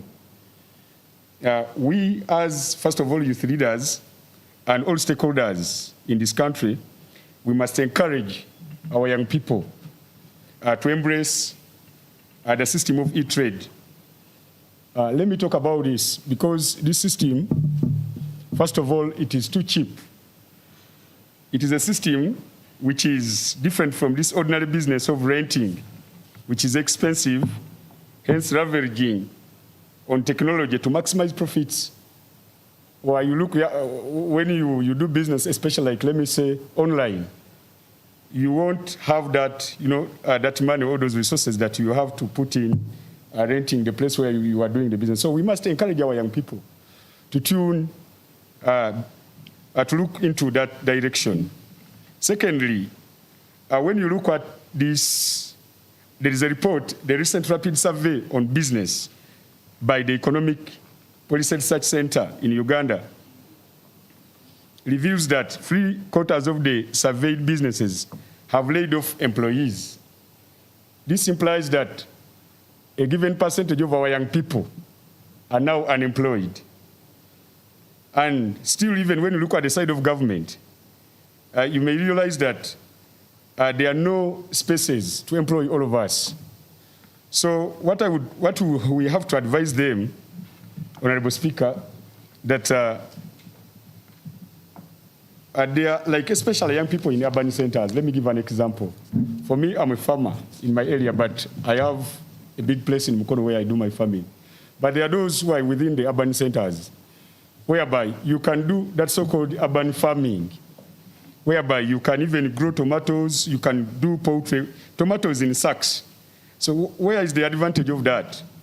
The money which you would have really put in, Honorable Speaker, you would have put in buying food and whatever, that one can be spared or saved, and you add into your business to stimulate it and have that smooth running. So those are my 2 points I wanted to forward here, Honorable Speaker. Thank you so much.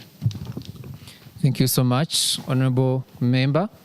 Can we have Honorable Siema Atkunda?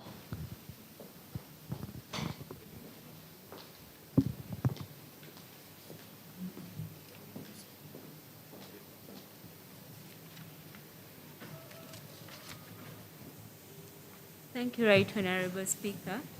I'm Siema Atkunda, Female Affairs Secretary, Mubende District. On the motion on the impact of COVID-19 on youth enterprises, jobs and health, the government should come up with a plan on how to reduce taxes levied on small, medium enterprises, or else to scrap off the taxes that were accruing or that are still standing for this period of the COVID-19. Because we really we appreciate the fact that COVID-19 has strongly hit our businesses. I personally own a business, but I couldn't pay my taxes during the COVID-19 pandemic, the first one and the second one. So how am I going to survive on paying my employees and actually managing the entire business? So the government should come up with a plan with a URA to make sure that the presumptive tax and to those that own companies, the corporation tax is at least scrapped off or given some time to pay these taxes. And secondly, we realize on one of the news, the Ministry of Gender, we saw the State Minister, Honorable Minister Sarah Mateke of the 11th Parliament.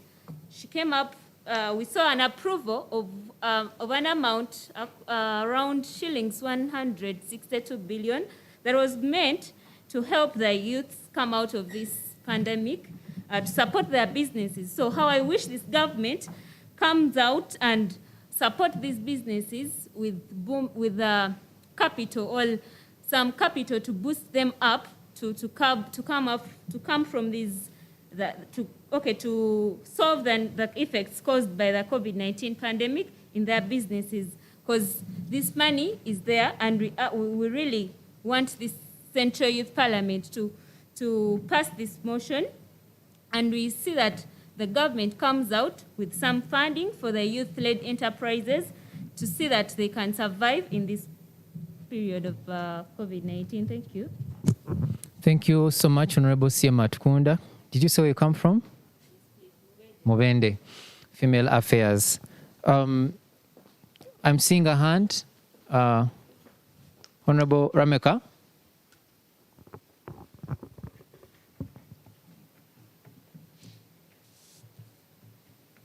Thank you, Right Honorable Speaker. I want to give information that the impact of COVID-19 on young people's enterprises and jobs, actually COVID-19 hit everyone, but it hit harder the young people's enterprises and the jobs. Actually, statistics show that 8.7% of employment loss was registered as compared to 3.7%. 8.7 for the youth as compared to 3.7 for the adult.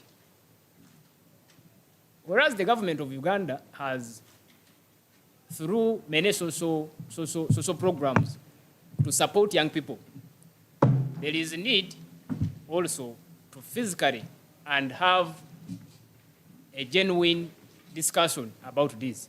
Young people will need a program to support them to get up again. We'll need a program to support them in the form of a stimulus package. Some businesses were closed. Some enterprises, the small and medium enterprises, which are youth-led, most of them have closed completely.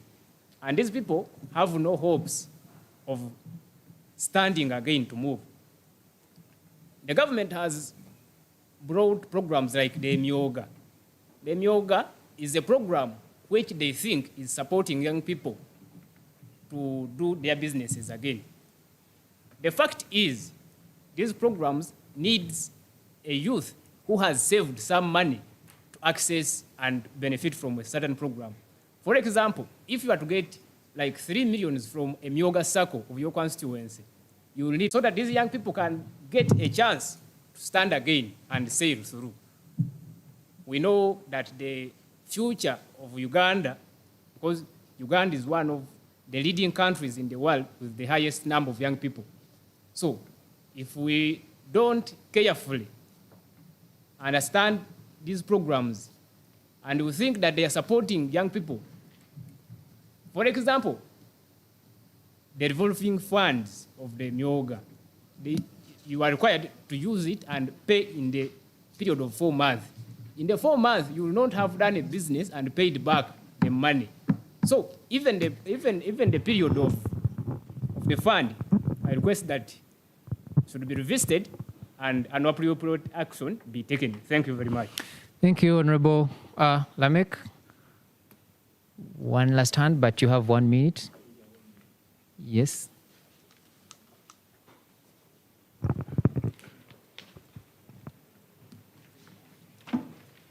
I thank you, right, Honorable Speaker. My name is Kajumbi Frank Sibala, Chairperson, Kalungu District Youth Council. Here with us, we have a question on this motion. How should all stakeholders and the government assist young people and their businesses to recover and thrive within the context of the new normal?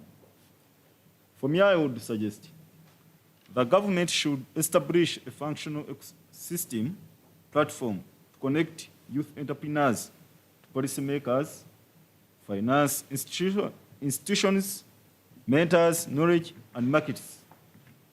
And that platform should include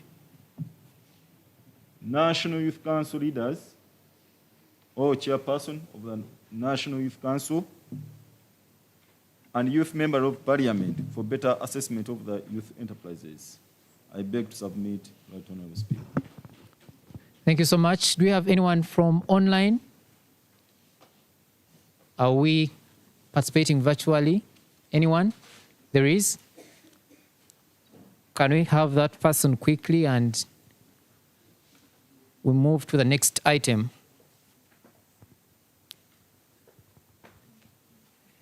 Honorable member online.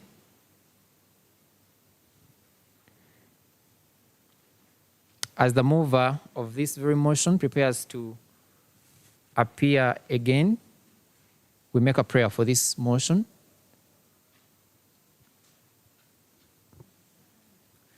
I'm seeing a hand. Yes, honorable member. Is there someone online? Yes, honorable member online. Please, your name's title and your submission. Honorable Speaker. Yes.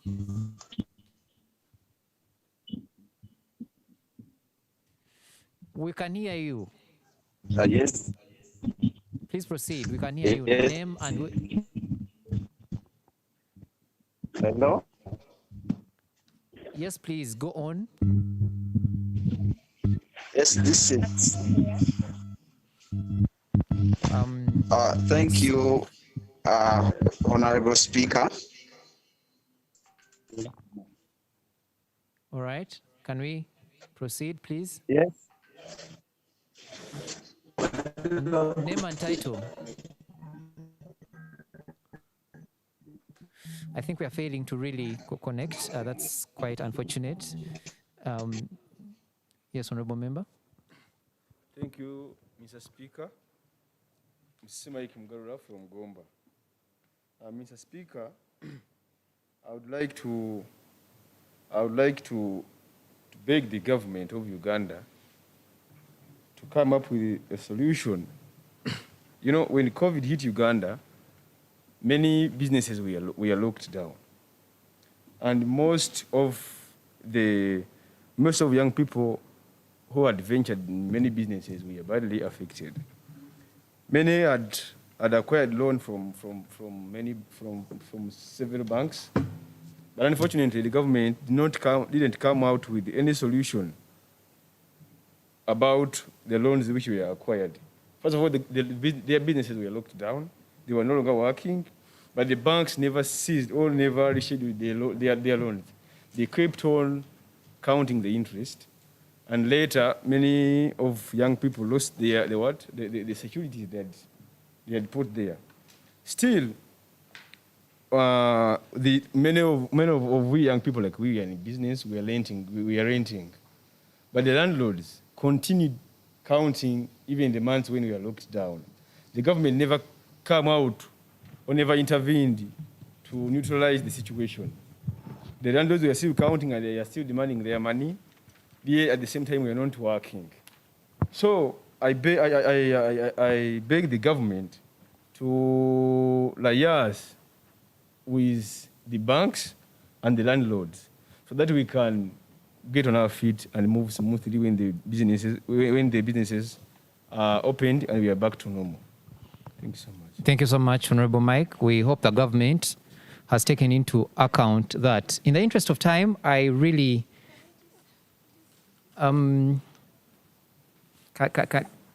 just say a word. Please, just say one word. One of the things that I would like to address, yes, the government has been bringing in programs to help the youth. Right now we are talking about the Myoga. But however, there's something that we have overlooked. Why are they not effectively helping the youth out? Yes, the government brings in these loans and programs in Myoga, what and what, but you find that the youth who are supposed to benefit, they don't know how to go about to profit from these programs. Why? You may find that, the young people have come up with a proposal for a certain project to get these loans. But you find that the person who has made the proposal is someone either out of the country, someone even who's not concerned about the program. Yes, they get the good proposal, but they have not trained these young people on how are they going to go about to benefit from this one, from this program. So if the government can come up with a plan to see how to first train these young people, how to go about the projects and benefit from it, it will be also necessary. Thank you so much, Honorable Member. I would like to call upon the mover of this very motion to come and make a prayer for the motion. We get the motion closed, we vote, and then conduct the next item. Thank you, Honorable Speaker. Honorable Speaker, sir, Uganda's primary response to the pandemic was implemented through 3 key measures. Firstly, the 304 billion supplementary budget that was approved by the Parliament on the 7th to facilitate immediate response to COVID-19, and the 240 billion that the President pledged. Honorable Member, excuse me, Honorable Member, is that in line with the prayer? Is it coming to the prayer? Yeah, it's concluding with the prayer. Okay.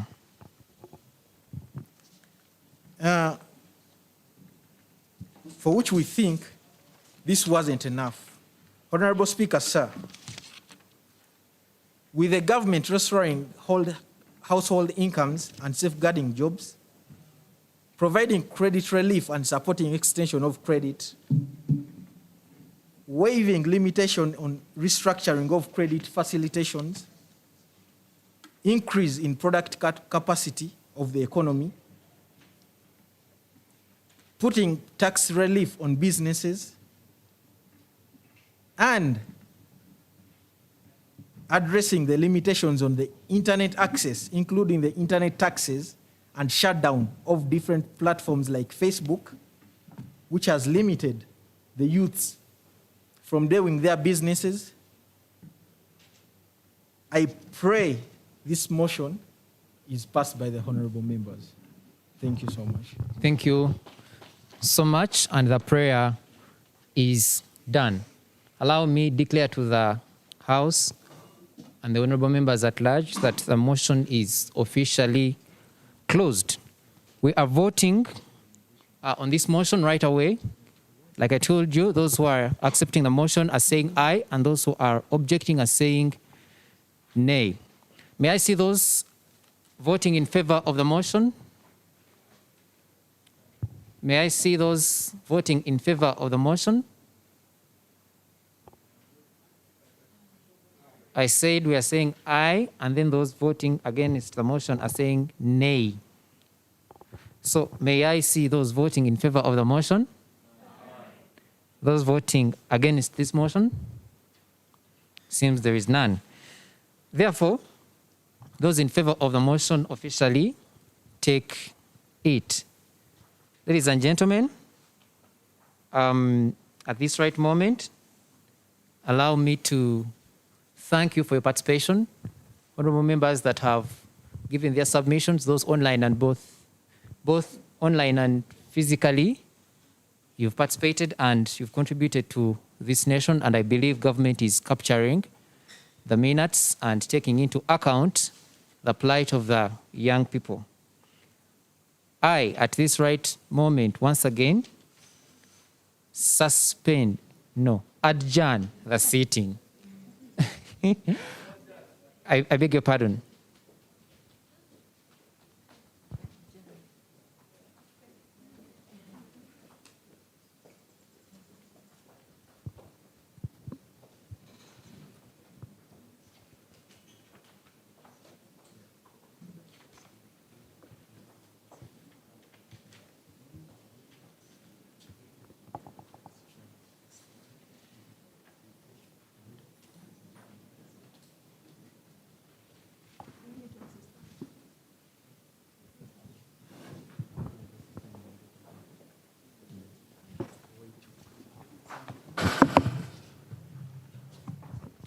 A minute, honorable members.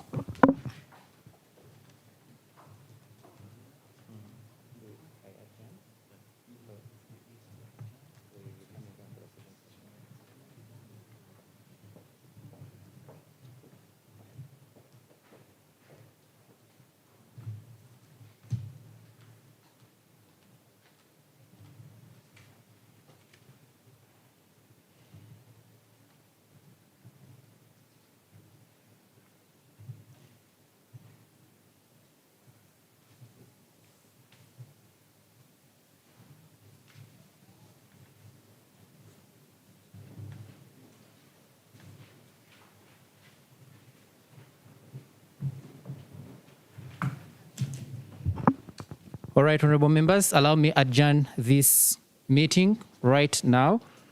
And in less than 2 minutes, we are coming back for the second session. I thank you.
Next on the order paper is the motion urging government to address the limitation to internet access, including internet taxes and shutdown of some platforms, such as Facebook.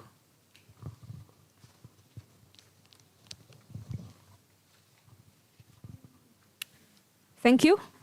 For the motion number 3, arguing government to address the limitations to internet access, including the internet taxes and shutdown of some platforms such as Facebook, the House is ready and the floor is open to the mover of this motion. Here.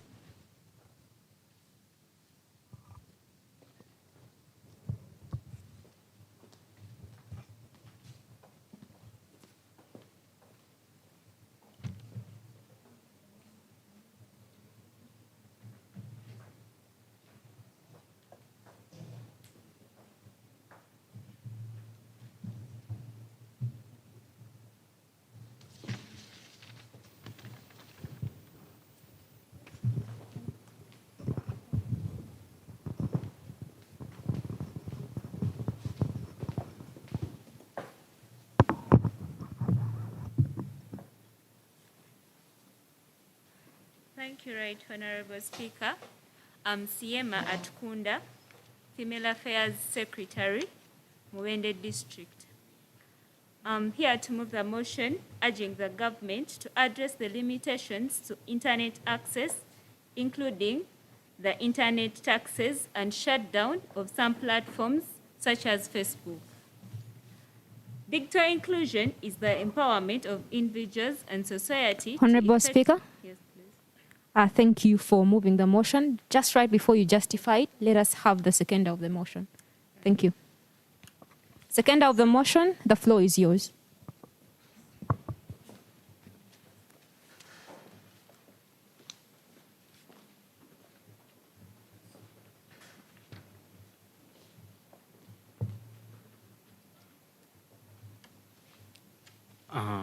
Thank you, Right Honorable. As protocol observed, by the names, I'm Senksu Nixon, Youth Chairperson, Kayunga District. Without taking too much time, we know well, all members, all honorables, we know well that Uganda, the mother bone of Uganda is all about agriculture. So when you look at this motion, we can't do anything according to different institutions without having digital system. So in any institution like education, agriculture, mostly. Honorable Member.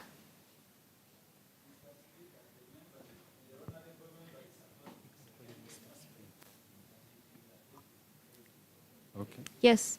Okay, thank you. Thank you, Honorable Member. Honorable Member, please stick to the pursuit of this particular activity. Please second the motion. Okay, thank you. I second the motion. I, Senksu Nixon. Thank you.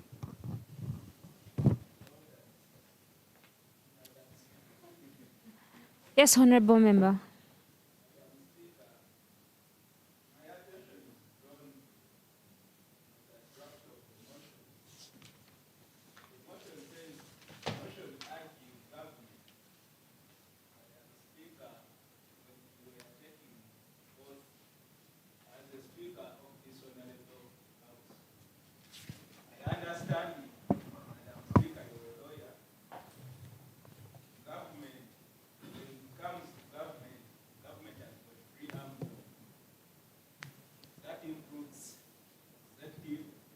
Parliament and the judiciary. The role of the executive is to implement the resolution of the Parliament. And what among the roles of the Parliament is to make policy. We are here, we have put ourselves in the bracket of being Parliament. If at all we all agree that we are in this August House Parliament seated, start urging ourselves because we are part of government. Is the government now urging itself? Secondly,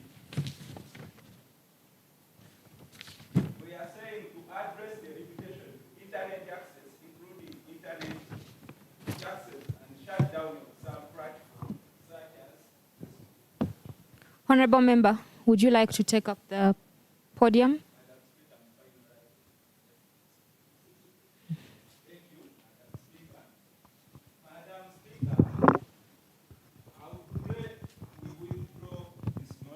But being that we are here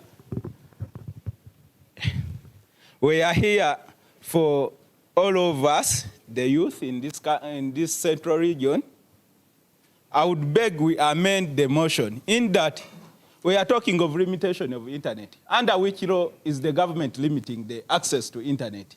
We are here to resolve on the illegalities of the executive being implemented.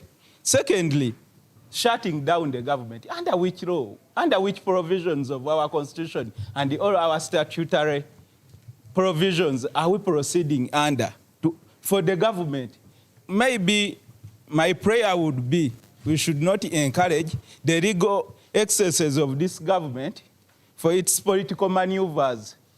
My prayer would be to resolve for the government to reinstate the platforms that were shut down. Honorable Member? Yes, Honorable.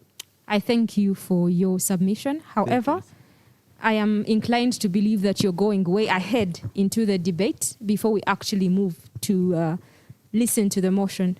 However, we do hear you on the questions of whether the government should urge itself. But just like you have already reiterated, government, because of the checks and balances, has three arms. And this particular arm is here to discuss matters as to whether the government needs to address the limitations to internet access, most especially for the fact that it affects the youth. Honorable Member Howard wants to say something in just 1 minute. Yes, please.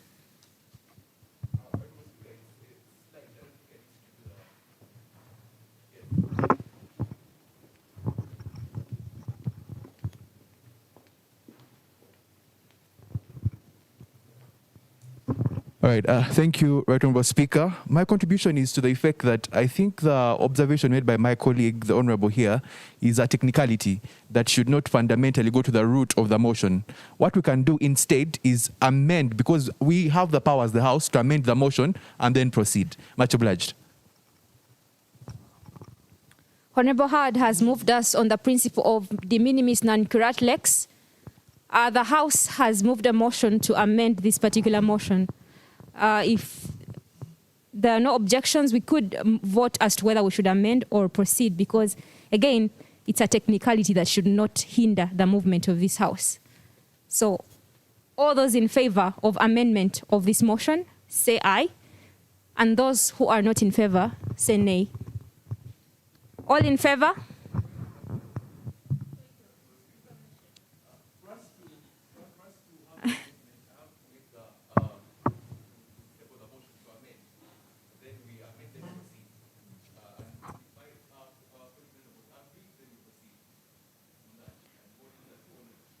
I hear you, but the honorable here did move a motion for us to amend the motion number 3. So I do not know if you want a recap of that, or we could move forward and vote as to whether we should amend and then proceed to the substantial matter of this motion.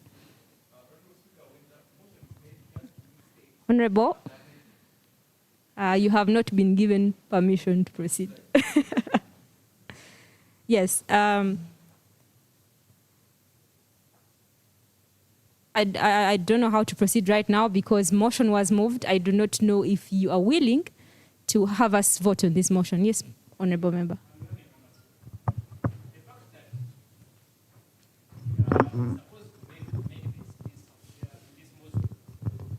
The Parliament is supposed to make a resolution for the government to implement.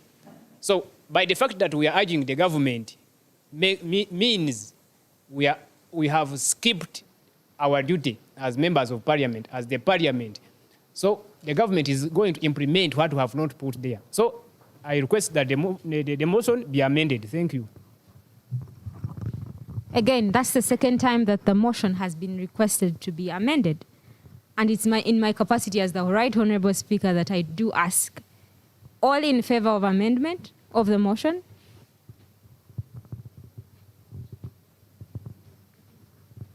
We do realize that the motion is urging government to address the limitations to internet access. Yes, please. Those in favor and those against. Thank you. Much obliged. Thank you. I think you are right on that. Yes, please. Yes, thank you, Honorable Speaker. I think according to my honorable colleague, he has suggested that the honorable who moves that motion for the amendment must give us the alternative. Yeah, before we agree on a no or a yes. Because if he says the motion should be amended, then we should give him time to tell us like in which way the motion has to be. Thank you. Thank you for that submission, Honorable Member. And I do agree with you in that particular direction of procedure, that a motion should be moved, seconded, and then we move ahead. However, we cannot proceed without an alternative. Otherwise, this will all yield to futility. And yet there is a question of internet access for the youth. So I'm calling on the mover of the motion.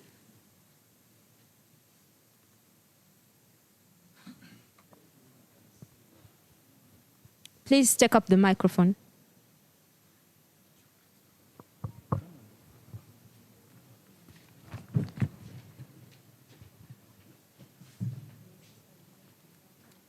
Thank you, Madam Speaker, for giving me this other opportunity. Madam Speaker, I raised the technicality. But I'm not supposed, because I'm not the mover of the motion, I'm not supposed to give an alternative. Actually, me, I will be going against even the internet access because I know the threat it has towards the government. Therefore, Honorable Member. Honorable Member. I'm just giving a guidance, Madam Speaker. I understand you're giving us guidance. However, you moved a motion that the motion be amended. Do you still stand by that? Yes, Madam Speaker. Could you please move your motion? I was begging the member who is moving the motion, because he has to justify the motion, to go back, to amend the motion, then be tabled before the August House, and we debate about it. While I like your expediency, I also observed that there is procedure. Initially, we had a motion before the floor, and you moved a motion to amend said motion. For you to now declare that the speaker goes, the honorable member goes and amends their motion without us declaring that they should amend the motion would in itself be arbitrary, don't you think? Madam Speaker, I proposed we amend the motion. The honorable member can amend or refuse to amend and withdraw the motion. Mine is not, I'm not the one who is moving the motion. If I was the one moving the motion, I would go and amend because he knows how we want it. But he must do it within the rhythm of the law. That was the technicality I presented. We thank you for pointing out the technicality. However, we cannot proceed to force the honorable member to amend his motion if the House does not agree that there is a technicality before us. As such, for you to move us into believing that there's a technicality, you move the motion, you are seconded, we vote, and we move. Thank you, Madam Speaker. I move a motion, an amended motion, for this parliament to pass a resolution for the government to open up the platforms such as Facebook that were shut down, and also address the issue of the taxes that were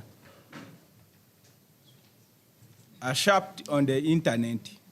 Thank you, Madam Speaker.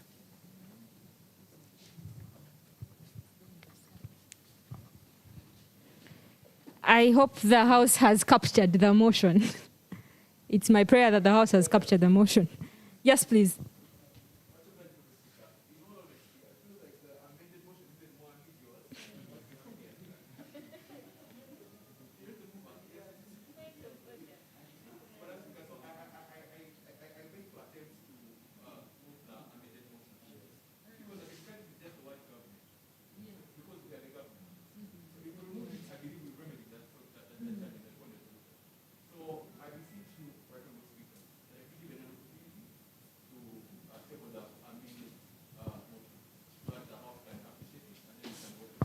Request granted, Right Honorable.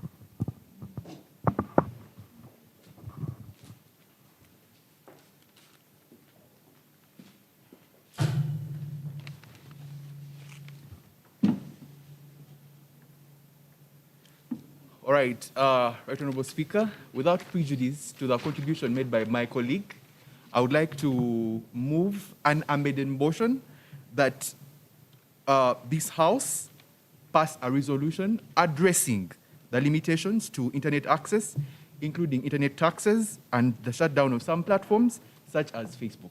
Much obliged, Right Honorable Speaker. Thank you, Honorable Member. Can we have a seconder?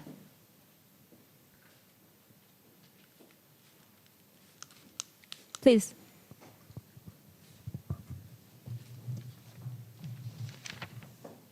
I stand to second a motion as suggested by my honorable colleague. Thank you.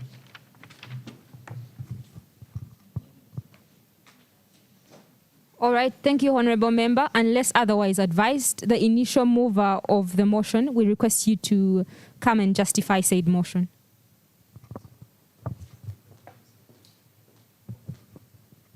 Please make sure that you give us your names before you move on to submit. Thank you, Right Honorable Speaker, and honorable members of the 11th of the August House. The motion, I'm Siema Atkunda. I'm Honorable Siema Atkunda, the Female Affairs Secretary, Mwende District. As the motion has been amended to the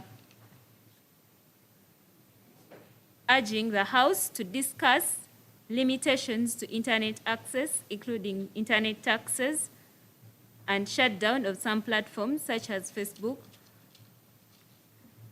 I'm here to justify the motion.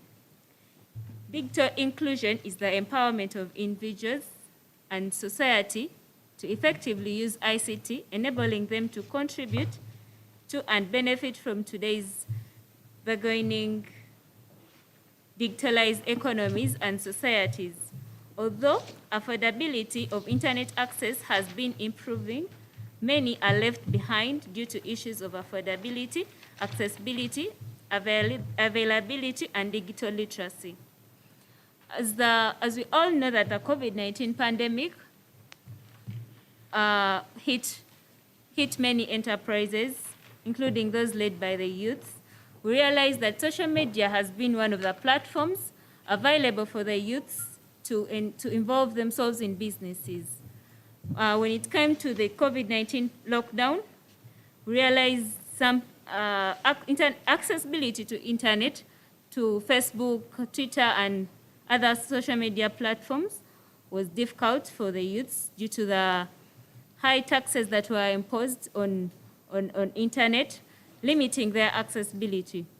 The continuous suspension of Facebook has also affected the young people, especially those who are engaged in marketing of products and services of their businesses.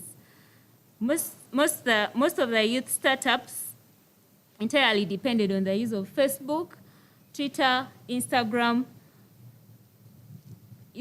and many other social media platforms, which has affected their businesses, and restrictions of COVID-19 as they can no longer gather in big numbers to market their goods.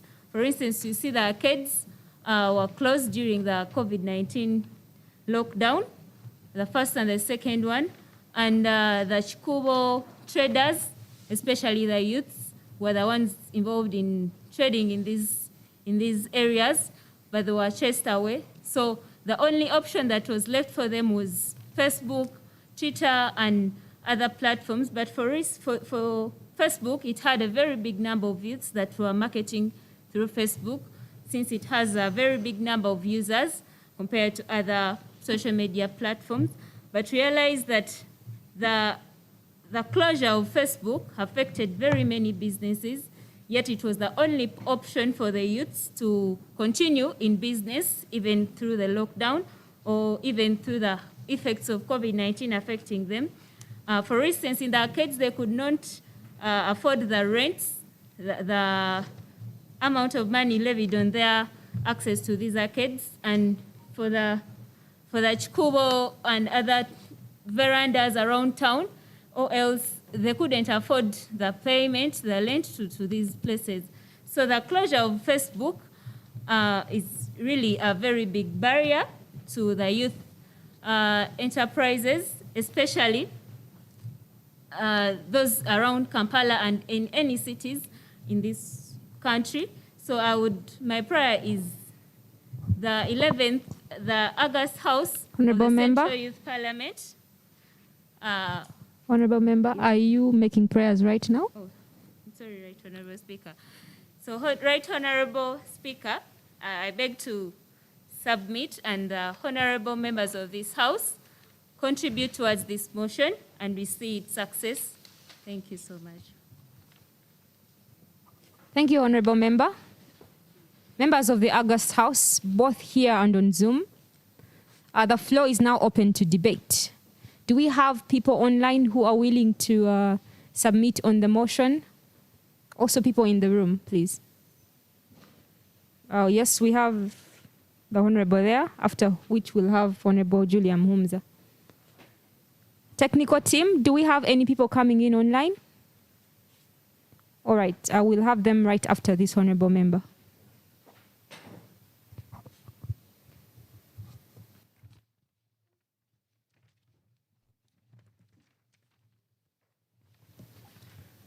Thank you so much, the Right Honorable Speaker. Right Honorable Speaker and Honorable colleagues, my name is Enoch Kamanzi, and I would like to submit on the motion.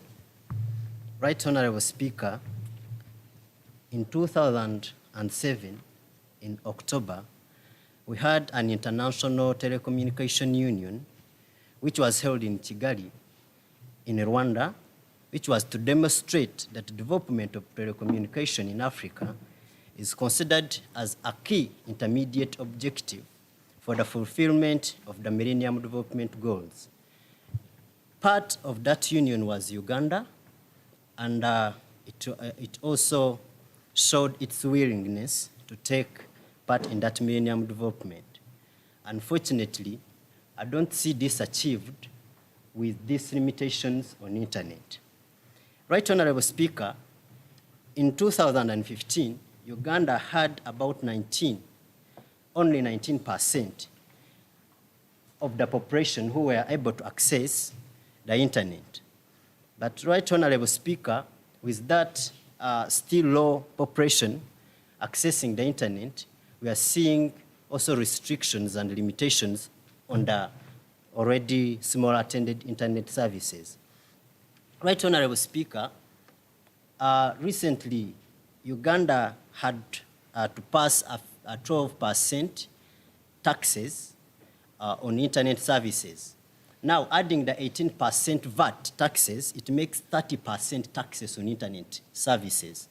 This makes Uganda to have the most expensive taxes on internet success across the Africa and also in the world at large. Right Honorable Speaker, since the introduction of the OTT tax, about 3 million people dropped off internet services. This was making almost 30% of the people that were using internet services. Right Honorable Speaker, I therefore request that these limitations should be actually scrapped off. I also urge the legislators to always conduct a cost-benefit as well as a human rights legislative agendas to enable us achieve this sector of ICT through internet services. Thank you, Right Honorable Speaker.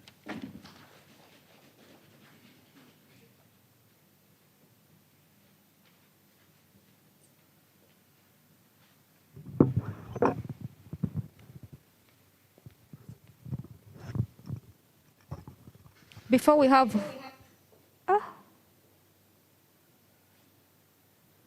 Are we okay? Before we have our Honorable Member Julia, do we have any people coming in from the Zoom? Yes?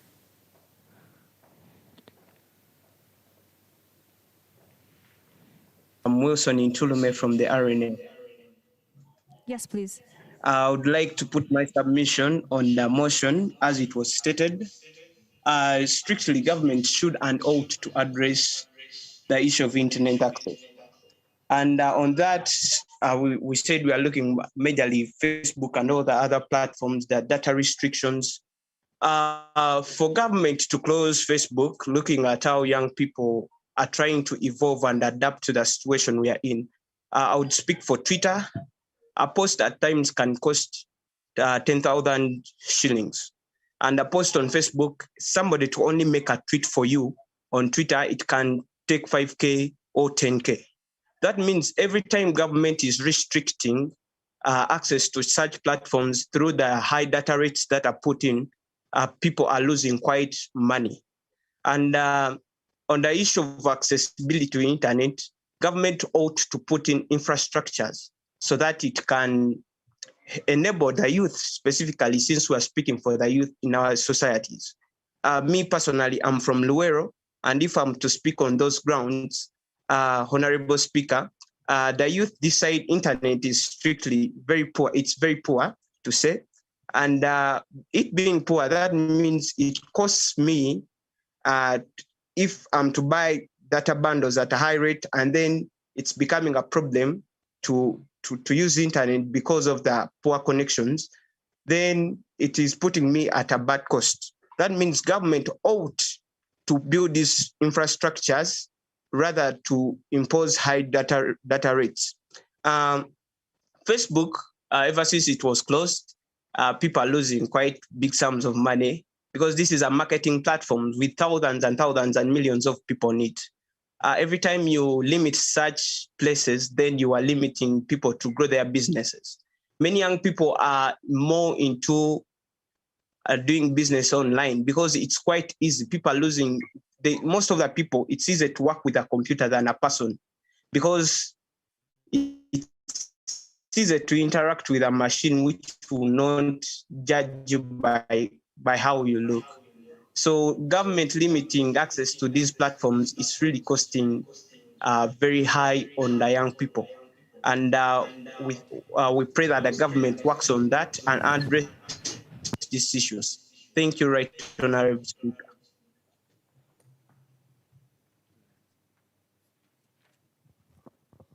Thank you, Honorable Member. Can we now have Honorable Julia, after whom we shall have the Honorable Lady Member.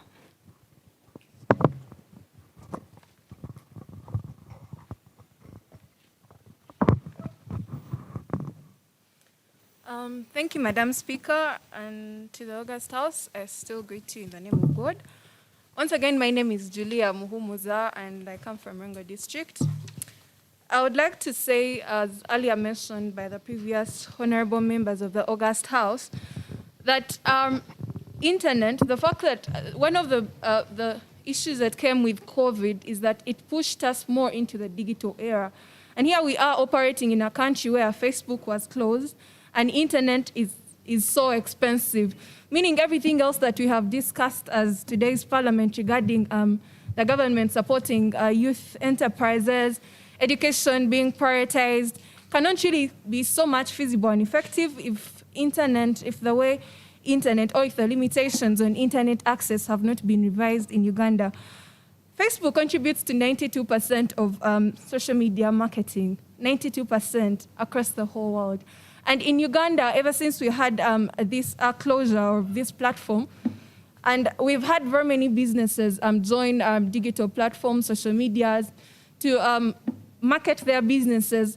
But the fact that they are still closed out from the biggest market of their businesses, then we feel like the government is doing a disservice to its citizens. And just to throw more emphasis on internet access, not only on top of us suffering with internet connectivity, we stay in Uganda, we live in Kampala, but we all have internet connectivity issues. And on top of fighting with the internet connectivity issues, we are now battling the other issue of data being so expensive that it blocks us out from having consistent and continuous access to education and businesses. So I'd like to implore the required stakeholders and the different forms of the government to revise the taxes that they tabled, because they are really creating more harm than good in such a time when Uganda is going digital, or the young entrepreneurs and the entire population is trying to adopt to the new normal, that is the digital era. Thank you, Madam Speaker. Thank you, Honorable Member. Let's have the next Honorable Member.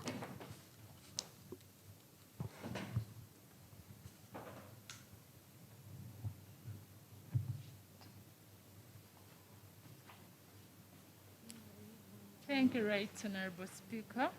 Once again, I'm now Kenya Juliet, Secretary for Female Affairs, Nakasongola District. On the very motion, I request the government to establish, or I call upon the establishment of community ICT centers at every sub-county, if possible, to enable the young youth to acquire skills, because we are seeing internet to be essential in Uganda. Secondly, I request the government to attract more investors in the telecommunication industry. For example, these factories, if they come in Uganda, they'll produce phones at a less cost, so that all the Ugandans, the young people, can afford these smartphones. Lastly, they've talked about the infrastructures.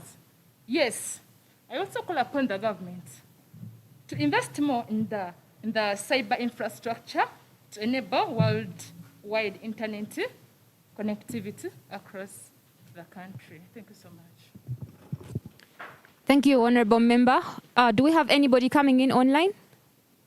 All right, going forward, dear August House, when you are expressing yourself or submitting, do not say, I request the government. You should say, I move this house, or I move the motion, something like that, because we have already struck out the idea of government fixing its own issues, yet we are also government. Let's have lastly the Honorable Member in the corner.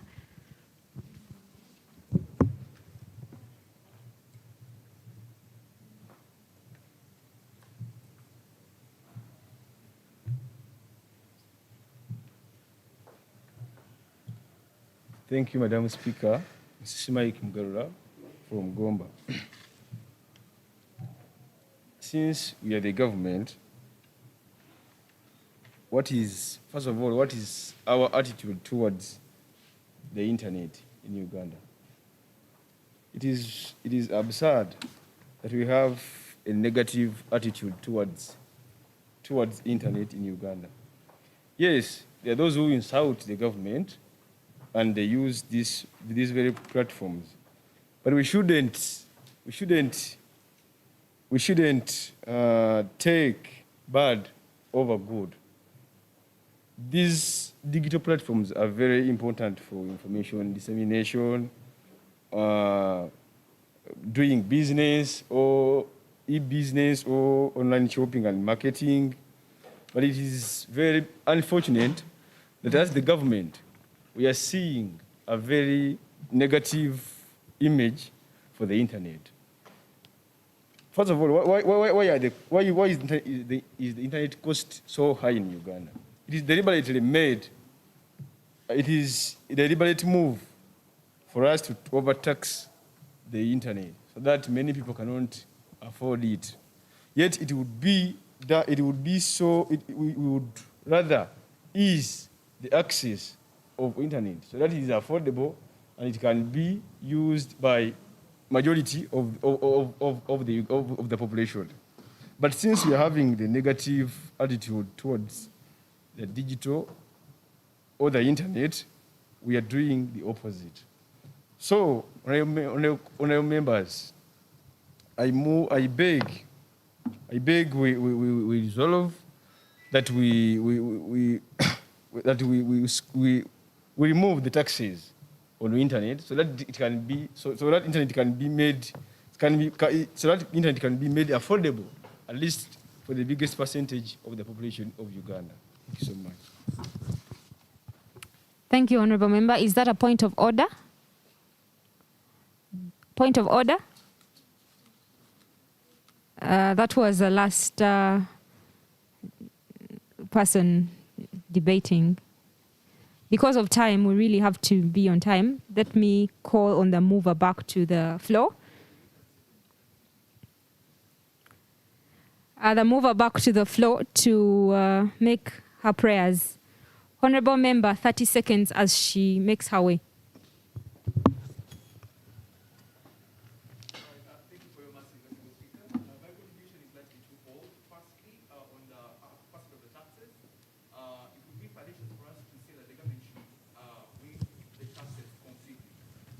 Again, what we should do as a house, we need to then venture into how can we impose an equitable taxation system that is fair enough to expand the government's tax base, but also not oppress the use of the internet. So I think the house should look at that more critically. From the second of the shutdown, we need to understand the background behind the shutdown. It's a political decision. So as the house, we need to address the political aspect before we look at the economic ramifications on the citizens. So I feel like if we're going to discuss this motion that we will speak up, we cannot close it until we have addressed those two fundamental considerations.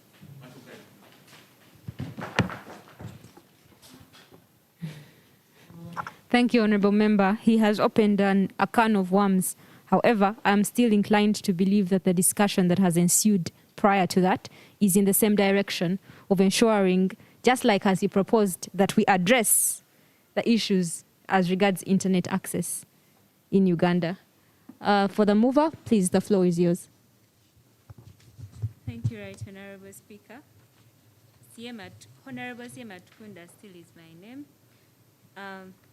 I thank the honorable members for the brilliant submissions on this motion. And my prayer is that as the House, we resolve as a House to have the internet taxes reduced, or to make it easy for everyone, all the young people to get back to that to be able to access these social media platforms, and for the Facebook to be opened in that young people can still be in business. And the fact that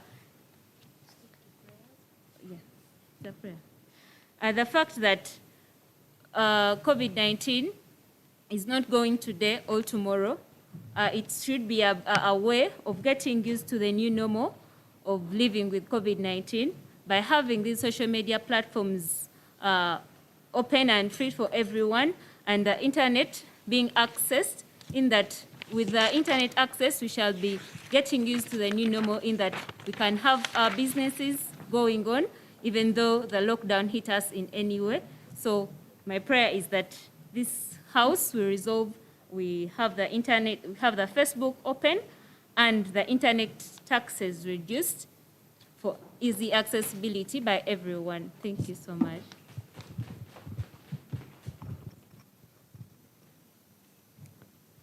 Thank you, Honorable Member.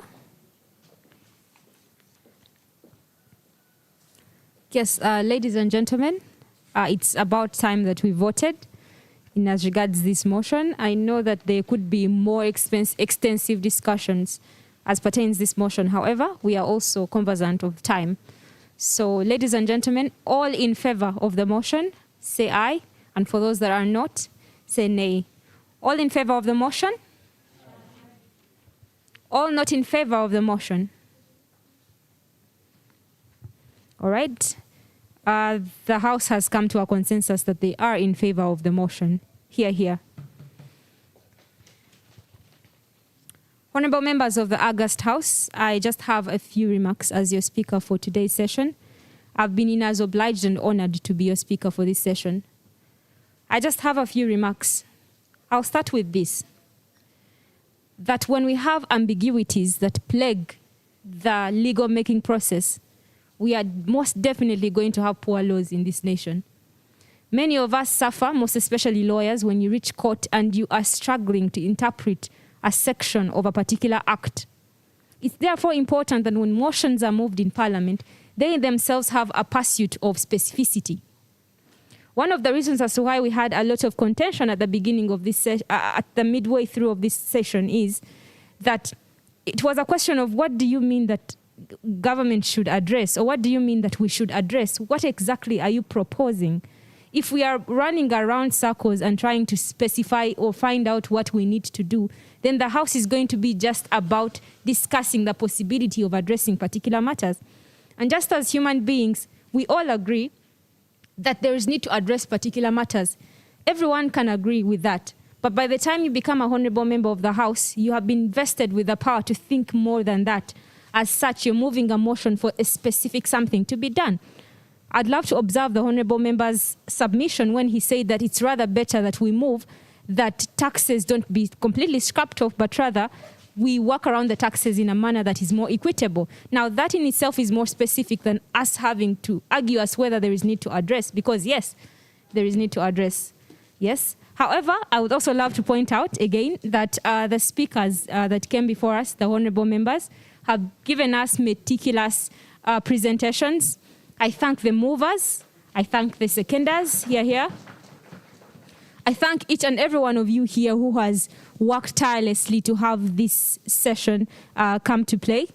So ladies and gentlemen, by the power vested in me as your right honorable speaker, allow me call this session to adjournment.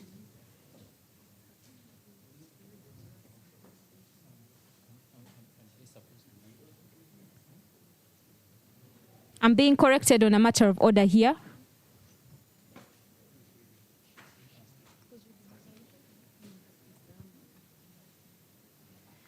Yes, pardon me. I've been corrected on a matter of procedure. We need to read the resolutions.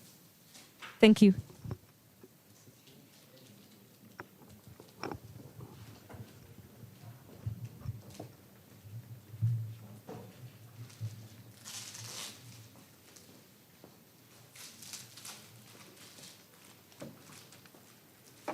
Thank you very much, Right Honorable Speaker. Today, this August House has come up with the following resolutions. Members of the August House have requested government to open schools in the most immediate way possible. Government to revise the tax on private institutions because it shall limit schools in opening up. If not, shall be parted to on students. We mean that tax. If the government does not reduce it, this tax will also be parted to students in regards to their school fees. Government to come up with a clear plan in opening up schools. Government to prioritize vaccinating all people above 18, not only teachers and students. Organizing more capacity post-COVID training for teachers. The Ministry of Health to support learners with special learning needs in the context of the new normal.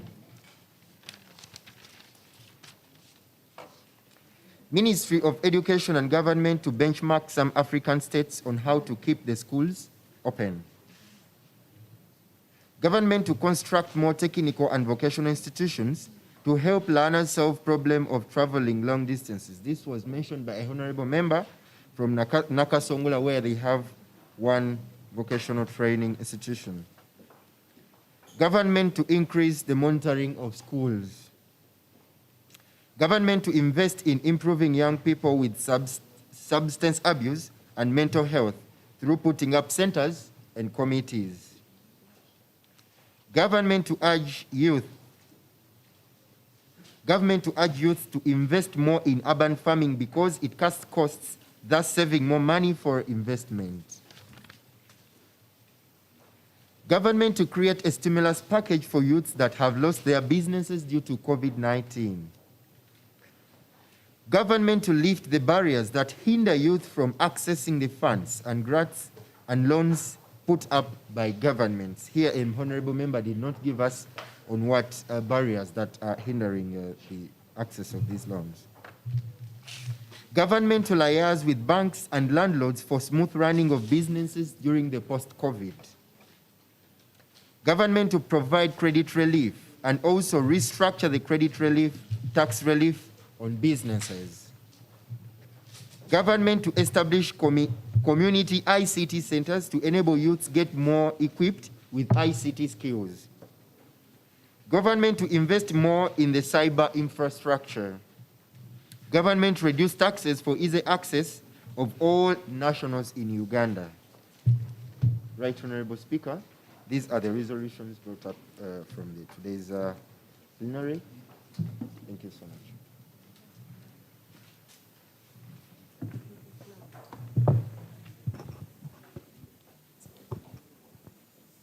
Thank you, our Honorable Clerk. Ladies and gentlemen, members of the August House, allow me call this session to adjournment. Hear, hear.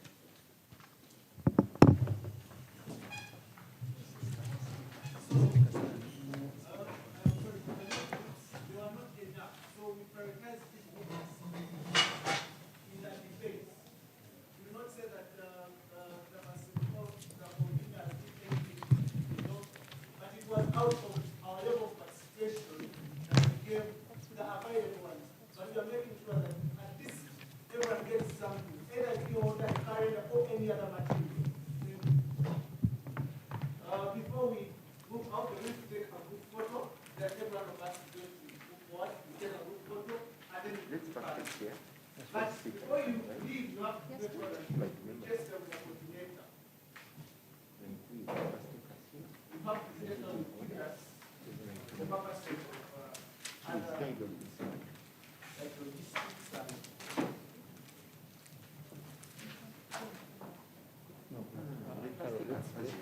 let them first take us away here.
Can you please, let's come and take a group photo.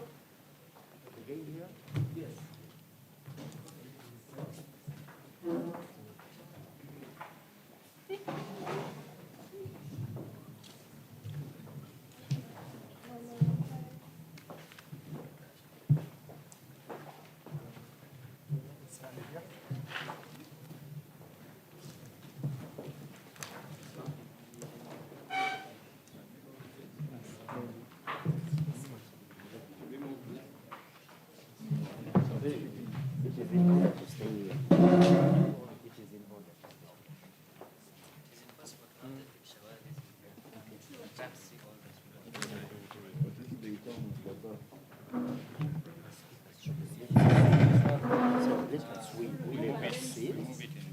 Yes, let's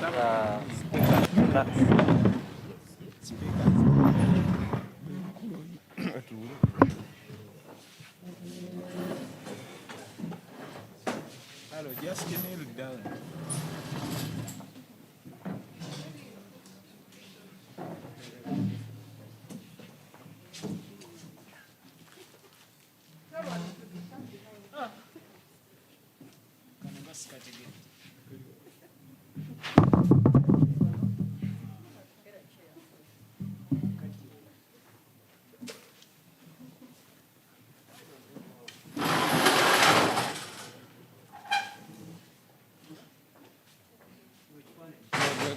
wefukamira wali.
Take one with you freely, but the other should be the mask so that you will can